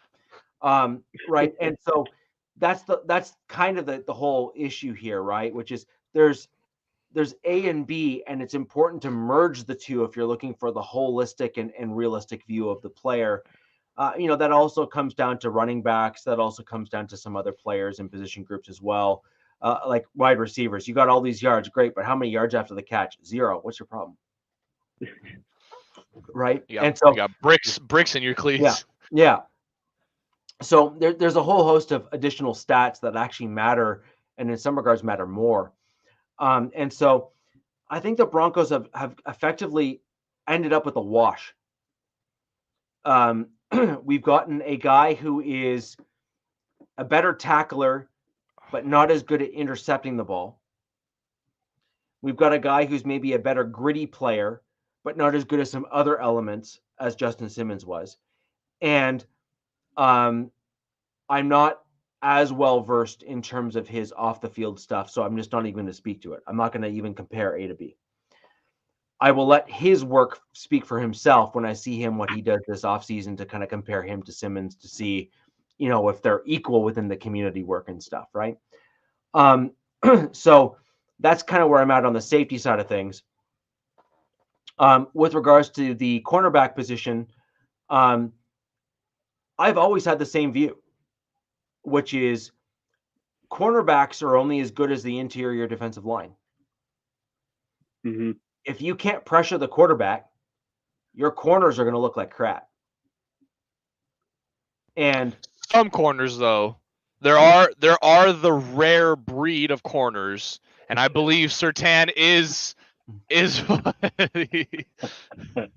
had to post, so that's too funny. He's like, look over here. Heads low. I lost my train of thought. I forgot what I was saying. Man, damn it, Angelo. You just set me for a loop. I'm sorry. Yes. So there is the there is the rare breed of cornerback that is, you just put them on an island and you're like, we don't got to worry about that guy for this game. You're good. And I believe Surtain is one of those corners. I for what it's worth, I believe he is. 4. Yeah, I was gonna say there's only about like 4, and he's arguably probably the best of them. He's just insane. But yes, leaving it to your point, yes, the cornerbacks are very heavily reliant on interior and D-line as a whole. But just needed to give Surtain his props because man's earned it. There are rare air corners that are able to do either all or many of the things at a high enough level that they can overcome various things. I have to say that Surtain is certainly edging into that group pretty quickly. I think that he's got a couple things within his game that he has been severely exposed at, and I really do hope that he's working on at least one of those this year. He certainly did work on one last offseason, so I have every expectation that he is working on at least one of the others this offseason, because he's not shown me that he can't so far. So I have to give him credit where credit's due. But when it comes to the defensive backfield, they are heavily reliant on the pressure that the interior and outside linebackers are able to get on the quarterback and on the offensive line, because that impacts how well they're able to do their jobs. Are they expected to cover for 1.7 or seconds, or are they expected to cover for 3? If they're expected to cover for 3, right, you're gonna have a bad time. You're done. And Robert, to your point, that's where you get into the Patrick Surtains of the world, right? And they're like, I got you. I got you for 5 seconds. I got you for 5, right? and it's like, okay, now you're in a different breed, right? Like now you've elevated yourself to that level. But most corners can only do like the 2-second mark at best, right. and that's even a little bit much for most, especially right? the NFL. Yeah, in the NFL, like you're dealing with different levels of people. Remember, they're covering dudes that are at the elite level from a size and speed perspective, and they're doing it running backwards. Exactly. Okay, like I don't care who you are. Good luck. Okay, and they don't know what they're running. They can run anywhere on the field. They're guessing. Yeah, and they're playing reaction, right? So it's purely based on processor power, in order to recognize what they need to do and how they need to do it. And so Patrick Surtain is in that rare air. I think there's very few people that are in a rare air element in the NFL. I think Snead. Let's just wait and see how he does on a different team and a different scheme. I think that's an important piece to see. And the only reason why I'm saying that is because KC didn't vary their coverages very much.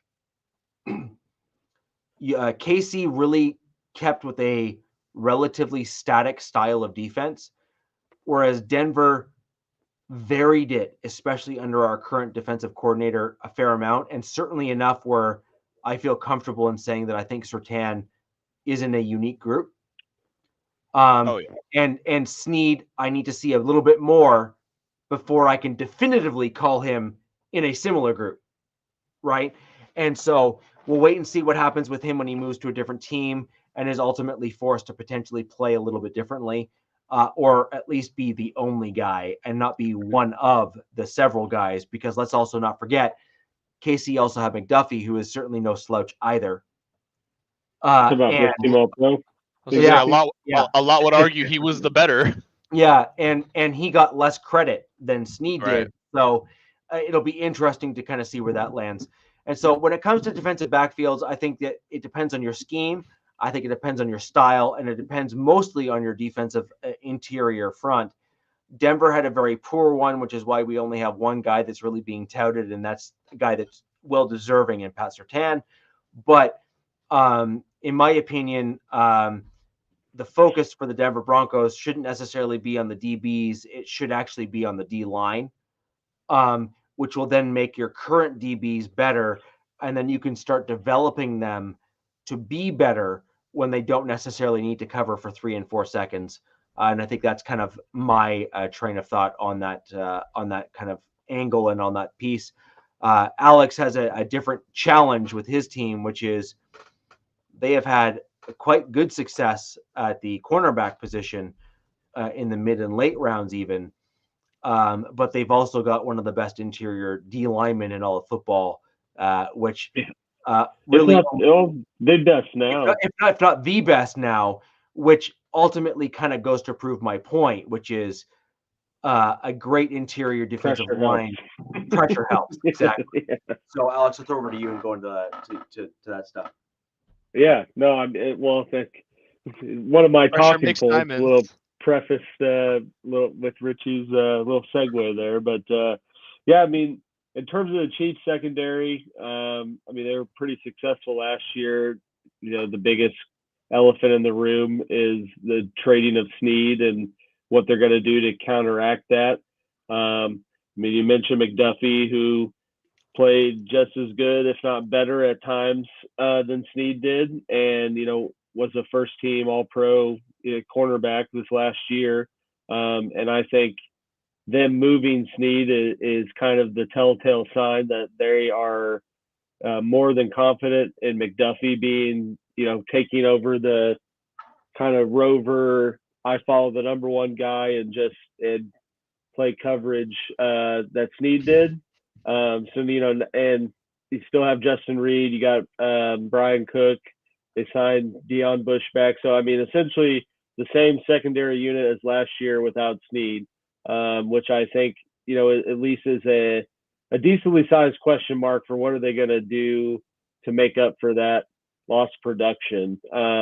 I think the one glass half full thing with it is, as you said, Richie, they have been pretty successful these past couple of years in taking cornerbacks in later rounds that played very key roles and, you know, even were an integral part of the Super Bowl team last year.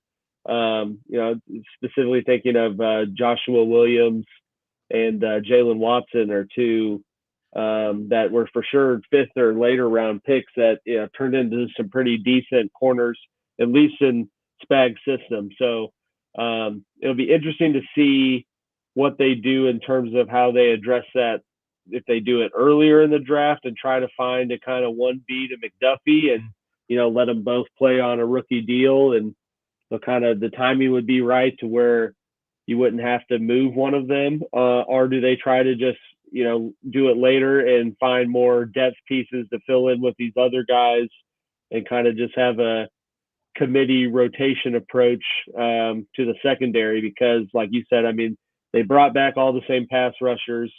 Assuming Chris Jones doesn't just fall off a cliff in terms of production, you know, they're going to get pressure after the quarterback, which is, like Richie said, a secondary player's, you know, best friend. So, you know, as long as they can get after the QB and put pressure on, you know, if they get just some athletes back there that have a remote inkling of a drive to be successful, they should be able to kind of, you wouldn't really know that they're missing Snead as much, thankfully, because they kind of planned ahead and drafted McDuffie 2 years ago.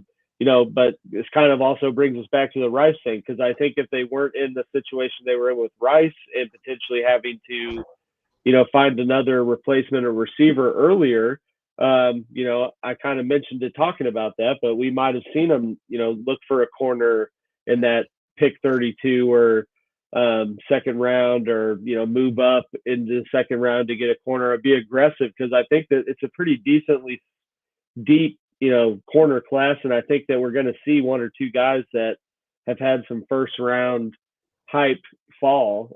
And unfortunately, I don't think you see the Chiefs make a move like that at this stage now, because they're still without a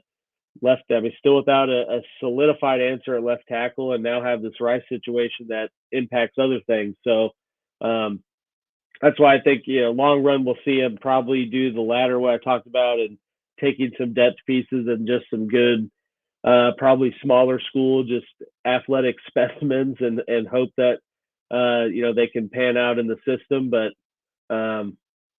you know, we'll see how that shakes out. But you feel decently good at the fact that they brought everyone back, not named Snead, and got some draft compensation to move on from them, and, you know, are kind of postured the way you expect them to be going into next season.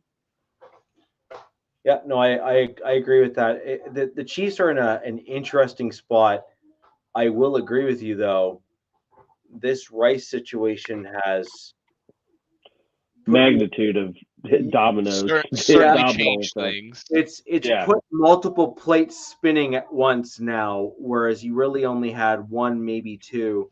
I mean, arguably speaking, you had two plates spinning before, which is, can we take an interior pass rushing D end who we think Jones can take under his wing, which would be well within the realm of possibility. Yeah. I mean, there's still some, I mean, decently named corners out there too, you know, that they could, I could see them doing something like that too after the draft wave. And, I mean, you look at Xavier Howard still, I mean, Gilmore, Dory Jackson. Like, I mean, those are some decently named players that I think you could see them doing something like that too. But they're serviceable. They're you know, serviceable as I was corners. saying, though, like, you know, if the Rice situation wasn't here, I do think you see them be more aggressive and get a young corner early, but I don't think that they can afford to do that now. With with a more probable than not likelihood that they're playing, half a season without Rice, who was supposed to be accompanying Marquise Brown, in this, revamped passing attack, and now it's not going to be there. So they're going to have to address that early.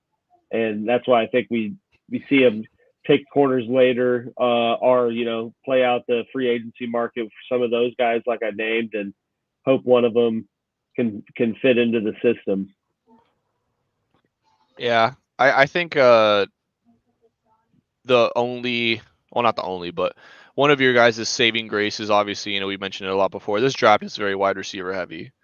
So while you could very well move up in the draft to take either a corner or a wide receiver, I feel like, kind of like going to what Rich said, I feel like you almost still go with the plan of, we want to draft an interior defensive end, learn under Chris Jones. We use our first round pick on him, learn under Chris Jones, and then you kind of adjust and potentially move back into the second round to get a wide receiver that you truly like, maybe to get Xavier, or if there's somebody, another cornerback that you like, if Kool-Aid falls somehow to the second round, you get a couple picks in, you're like, what, he's fallen far enough, let's move up and grab him. So you guys, while this is obviously in a morale standing a horrible situation, for everything, and the whole situation just sucks, looking at it purely from a football standpoint, you guys aren't, this isn't like a killer, this isn't like something that's gonna end the dynasty, but it could be something where you look at it and it's like, that was the beginning of the end for this team. That kind of started the spiraling of things going wrong. Let me take it a step further. The Chiefs, as far as I'm concerned, have 4 major position groups they need to address. They need to get a successor for Chris Jones, and I see that as number 1. Yeah. Even with Rice's situation. Oh yeah, absolutely. Okay. They need to get a wide receiver that can step in right now and elevate as time progresses. Yeah. That's number 2. Number 3 is they need to get another corner to fill out their backfield in terms of their defense. And then number 4, and this is a bit of a low-key one for the Chiefs because they don't use them very often, or at least as much as others, is they need another Kareem Hunt. Yeah, they do. I mean, Pacheco is supposed to be. They also need a left tackle though, so that's. Oh yeah, Yeah, but not trying to jinx it, DZ. Just playing all sides of it, looking at it from every angle. But you guys are in a spot right now where I think you guys can obtain a left tackle, with a free agent. I mean, I still maintain Cam Fleming would be a great option. I have to check to see if he's signed somewhere. But I still maintain that a dude like that would elevate above what you had last year, and you won the Super Bowl with what you had last year. And your left tackle was one of the worst in the league. So, like Fleming was better than that when he was with my Denver Broncos. And so, good for you as far as I'm concerned. And so like, that's an example, right? Which is there are serviceable left tackles that are still, or were at least still available. And then even if you really wanted, you could trade a 4th for someone like Fleming or I'm using someone in that range. And that would get you a lockdown left tackle for this season to then target one next year to kind of fully replace that position. And honestly, even if you have to trade up multiple picks, like they have the ammo to do it. Even if you make the playoffs this year and don't win the Super Bowl, you're still in a position where, a tight end next year is probably an important one. Yeah. Right? A left tackle is an important one, but you're in this unique position where you have put your team in a spot where you have targeted positions that you want to get, and then everyone else is just churning depth. Like, that's exactly what you want as a football team. Good for you. Most people aren't in that spot, and you're fortunate enough to have done well. And as long as you can continue that on, which, I mean, easier said than done, but you've shown it so far. Your GM has done a good enough job, and An unbelievable job, arguably stellar job. Which is keep doing what you're doing. It's working. Thanks. Chiefs, as long as you guys keep winning, the owners are not gonna ever need to step in. Hunt's gonna just be like, take care of it. Keep making me money and keep winning me rings. Jack, my comment on this is mediocre. He is 100% serviceable. He is definitely a guy that I would say has that Broncos, Raiders kind of grit to him. So certainly a fit for the roster. I would put him in line with a Moody, like a Netani Moody, where he's got that physicality to him. The challenge is that they each have different deficiencies, but deficiencies nonetheless. And so if you can plan around those, he will be a fit, but he has deficiencies. That's my general comment. Kind of segueing a little bit into my team's DB situation. It was a rough year last year, man. It was really bad, to say the least. We gave up the second most passing yards in the entire league, behind only the Commanders, and the Commanders had arguably the worst defense in the entire NFL. So not exactly great company to be in. A lot of it, obviously, it's going to be a lot of changes this year. You get a brand new DC, brand new system. I mean, it's basically like an entire overhaul of the team itself. A lot of guys are coming back, so you do get a little bit of excuse me. You do get a little bit of the familiarity, and obviously showing some of these new guys how it's done.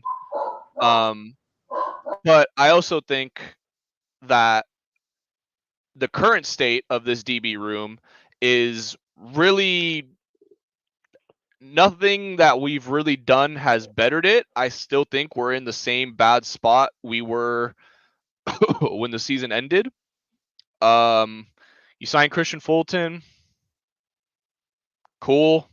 Whatever. Not insane, not a headline breaking, oh my God, we got him, Like you said, there's still some other corners out there who I would not mind going after. Adoree Jackson, I feel like I would love to have him here. He'd be a good fit if the money was right.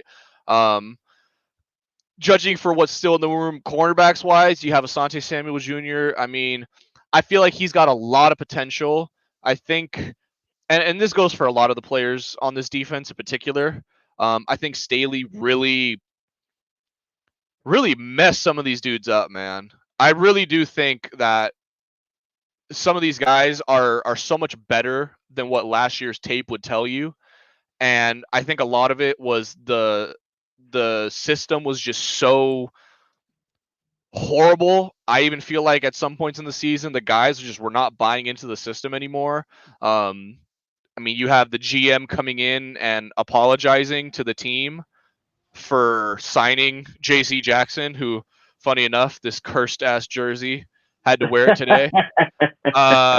This is indeed a JC Jackson jersey. Yes, it is. And it's the most cursed thing I own, but you know what? I'll wear it with pride. Just the entire defense as a whole last year was just awful. So you see, I know a lot of these guys, the confidence is probably shot. The team morale, yeah. Throw up that comment that DZ that DZ put on that last one. So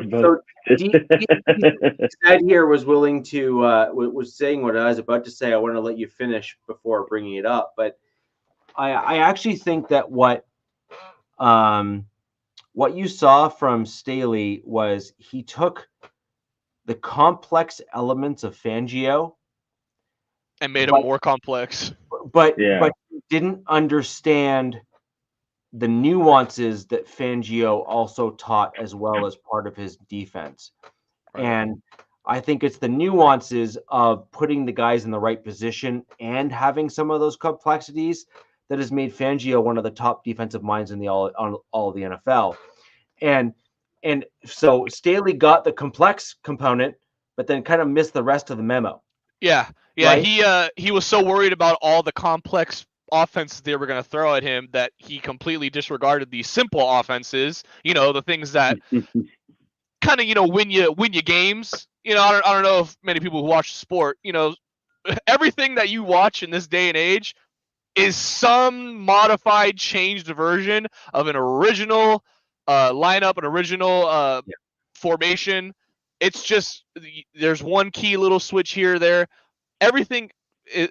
I know a lot of people, especially a lot of young people watching these games, think that these defenses and these offenses are so complex, and Andy Reid is an offensive genius, which he is. Not to take away anything from him, he is.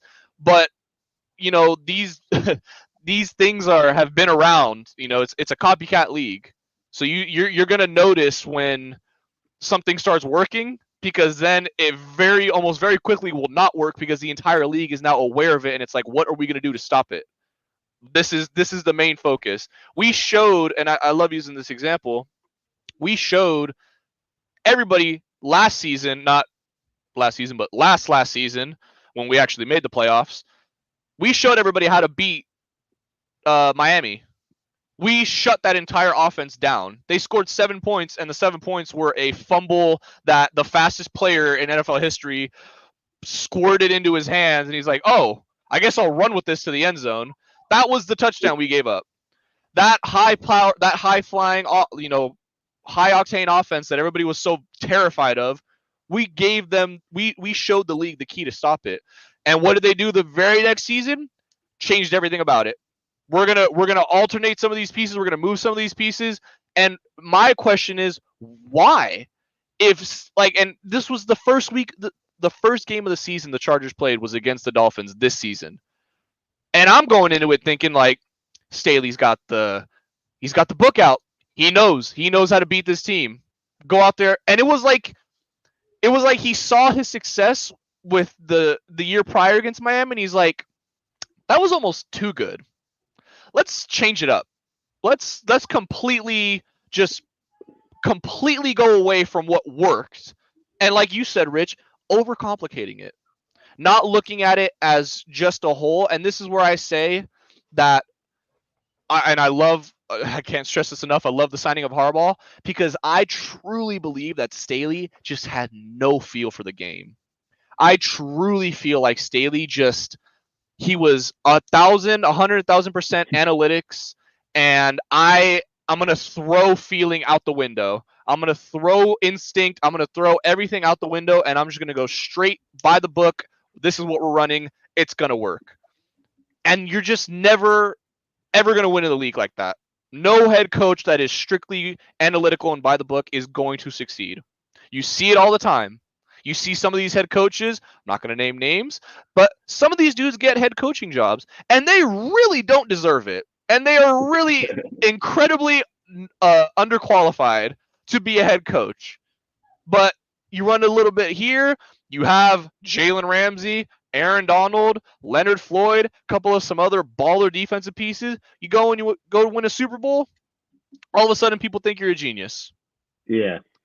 So to make a long story short, and to make a short story long, I feel like although this DB room was atrocious last year, and I mean just downright awful, I really love the bounce back potential because the talent is there.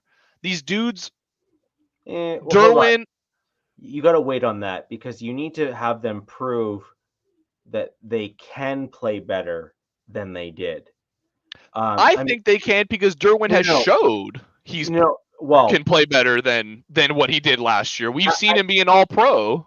At times he has showed it, but then the question is, can he still show it at his current age after needing to adapt to what is inevitably going to be body wear and tear?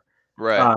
So, I mean, look, we've seen dudes like Rod Woodson have to make position changes. The problem is that Derwin James started at safety. He didn't start at corner and then move to safety. Right. And so the kicker here is we've seen some top tier dudes. I'm going to take a Denver Bronco who used to be a former Cleveland Brown and use him as a good example. TJ Ward. Okay. TJ Ward was a beast at the safety position. He was an animal. Okay. The Denver Broncos got the last few good years from TJ Ward. Yep. He was awful after that. Yeah. Okay. And trust me when I say he was a critical part for my Denver Broncos winning the Super Bowl. Okay. Like I'm not even saying that I don't like him. I thought he was a fantastic piece for the Denver Broncos. Okay. Not even arguing with why we picked him up or how we picked him up. The answer to that is you do that every time. Right. However, as guys age, they can no longer continue to do some of the same things they once did. Derwin James, I think, is squarely in that category. I mean, he's still got some years on him. He's only 27. I know a lot of he's also missed games with injury. So I know he's been in the league for 4 years, but he's really only played about 2 full seasons, if we're being honest. So I understand the wear on him and the type of player he is. He's a very physical player. You're also missing the point. You said he's only played a certain number of seasons. Right. Which, if you're being more objective than you were, if I'm coming in as a non-Chargers fan, that would have me calling him injury prone. We said the same thing about Keenan Allen, and then Keenan Allen completely changed that narrative in the back half of his career. Yeah, exactly. When everybody thinks you're supposed to get more injured, he was able to actually stay more healthy as he went on. And good for him. But if you're trying to use that as the rule, I'm not trying to use it as a rule, but I'm just saying Derwin. I will say the one injury that made him miss the entire season was something that he had a procedure he had done back in college that was just to correct it. He had like a screw put in his foot or something, and so this was just to finally just correct it all for once and be for good. And he stayed relatively healthy the whole year. I also we do have, or I should say we did hire a new strength and conditioning coach, Ben Herbert. I feel like that is going to be a huge part of it. He's going to be an integral part of this team. I mentioned it a little bit before, but something that's always plagued this team, it seems, in all the years that we've had these great players, are the injuries. And it's that this team can never stay healthy. Mike Will and Keenan Allen were a top 5 wide receiver duo in the league, and they played a grand total of 6 games together on the field. Tragedy. You just can't do anything with that. I mean, there's the best teams are the healthy teams. The teams that usually go far in the postseason and eventually to the Super Bowl are the teams that stay the most healthy. And that's something that the Chargers have just never been able to do, it seems like. So my point is I'm a realist, and I just am. No, you? Yeah, and I'll go as far as calling myself more of a pessimist, even more than a realist, which is I have seen far too many players on my Denver Broncos who have had flashes in the pan and simply have not been able to stay on the field. Right. And, one of the best abilities is availability. And the challenge 100%. We have with football players and the Denver Broncos and other players in the league is if you can't stay on the field, then you ain't winning football games because you're not playing the game. And the sad fact is that one other issue, and so just to give you a bit of insight in terms of my orthopedic surgeon that did the surgery on my leg, which was the number one thing that is an indicator of someone coming back to see him is the fact that they've seen him before. And I know you're like, what? I don't understand. Well, the short answer is basically what he's trying to say is, if you've been injured once, the likelihood of you getting injured again is very high. Okay. Yeah. Just to kind of spell it out for those that didn't quite pick up on the subtlety there. And so the point with Derwin James is if he was on a different team that had a better strength and conditioning coach and a better dietitian and some other things that may have been better aligned, Maybe he could have been a different player in the long haul. Maybe. However, he did not have a better strength and conditioning coach. He played for the San Diego / Los Angeles Chargers. And No, I think they were LA, I believe, when he got drafted. Yeah. But the point is that he had the plague of issues within the team and within the facilities where they were prone to injuries. And I believe, and I'm with you, by the way, so I'm not even saying I don't agree with what you're saying. I'm saying I fully agree almost with what you're saying, which is with a better strength and conditioning staff comes a more healthy and a better team. But Derwin James, because he was allowed to get hurt by a strength and conditioning group that I will go close to going as far as saying incompetent. I would go downright stupid, but yeah. And you then end up with a player that has been hurt so many times that he now can no longer stay healthy because he's got so many injuries and so many ligaments and soft tissue things that have occurred that he can't stay on the field. Yeah. I mean, so following that injury, that screw in his foot that ended his season, he played in 2021, played 15 games, played 14 games in 2022, and then he played 16 games last season. So while he does, you could obviously make the argument of the type of player he is, the fall off could be just as quick. And it could be something where, one season you see him and he's like, oh, he doesn't look like he's aged today. And then you go to the next season, it's like, wow, he aged like 14 years in the offseason, it looks like. That is a very real concern. I also think that Derwin, just watching him and following him since draft day, since the day we drafted him, knowing the kind of player he is and knowing how he is with his teammates and with the team as a whole, I truly do feel, and DZ can maybe back me up here a little bit, I truly do feel like he is one of those players that he just wants to go out there and ball, and he is going to ride for his teammates regardless. To your point, that could be a hindrance because he lays his body on the line a lot. And I got another player for you, George Kittle. Yeah, and I love George Kittle, but to your point, he just can't. Sorry, my man. Can't stay on the field. Sorry, my man. Like, listen, I don't want to say like Derwin's gonna get hurt. Obviously, I know it's always a possibility. He's gonna get hurt. Why do you gotta tell me that? Look, I'll say this. Robert, I am the older brother that you wish you had. I do have an older brother, actually. No, I am the older brother you wish you had. Because I will always tell you straight. I will never steer you wrong because I don't believe that is the moral thing to do. I am sorry to be the one that has to tell you this. Okay? I'm glad you're sitting down. Okay? Just take a deep breath. My socks are on. Yeah, good. That's fantastic. Okay. Derwin James is going to get hurt. How long will he be out? That's the next question you ask. Right. And is it 2-3 games? It's a 3 to 4 game stretch. Right. And then you're going to be in this wonky spot where he's going to be almost ready to come back, comes back halfway, doesn't always do the right thing, so on and so forth. But here's the thing. I have to give him credit where credit's due. He always does his best to come back. He toughs it out, and he does the right thing for his team. But the problem is this. That doesn't change facts. Right. Yeah. Doesn't change that it happened. It doesn't change the fact that it happened. Okay? Yeah. Like two things can be true. The dude is absolutely the football player by saying, come hell or high water, I'm staying on the field.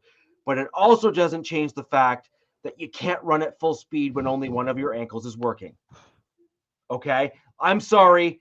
Yeah. I'm not sorry. Okay? Like it happened. Yeah, like it's just a fact. And I think that's what the problem you have with some of these players. And it's no different from some of these other guys that you see other teams moving off from. And I know that's not what you want to hear either. But, oh yeah. But look, After moving off of Keenan Allen, man, listen, everything is on the table at this point. But this is my point, which is he is a great dude to maybe coach up a young guy that comes in after him. Oh, absolutely, okay? Yes.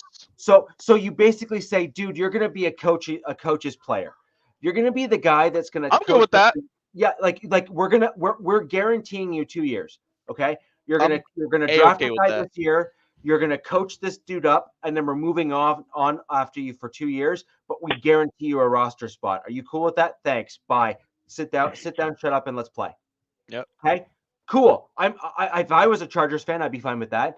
Yeah. I would rather have an elite player work alongside my safeties coach and trade up 2 or 3 dudes on my team and pass along all that knowledge that he has in his head, knowing that he's got a guaranteed roster spot and is willing to coach guys. I'd be cool with that. That's what I was hoping Keenan was supposed to be. He was supposed to be the guy where the young receiver comes in. He's like, all right, young buck, here's how you do it.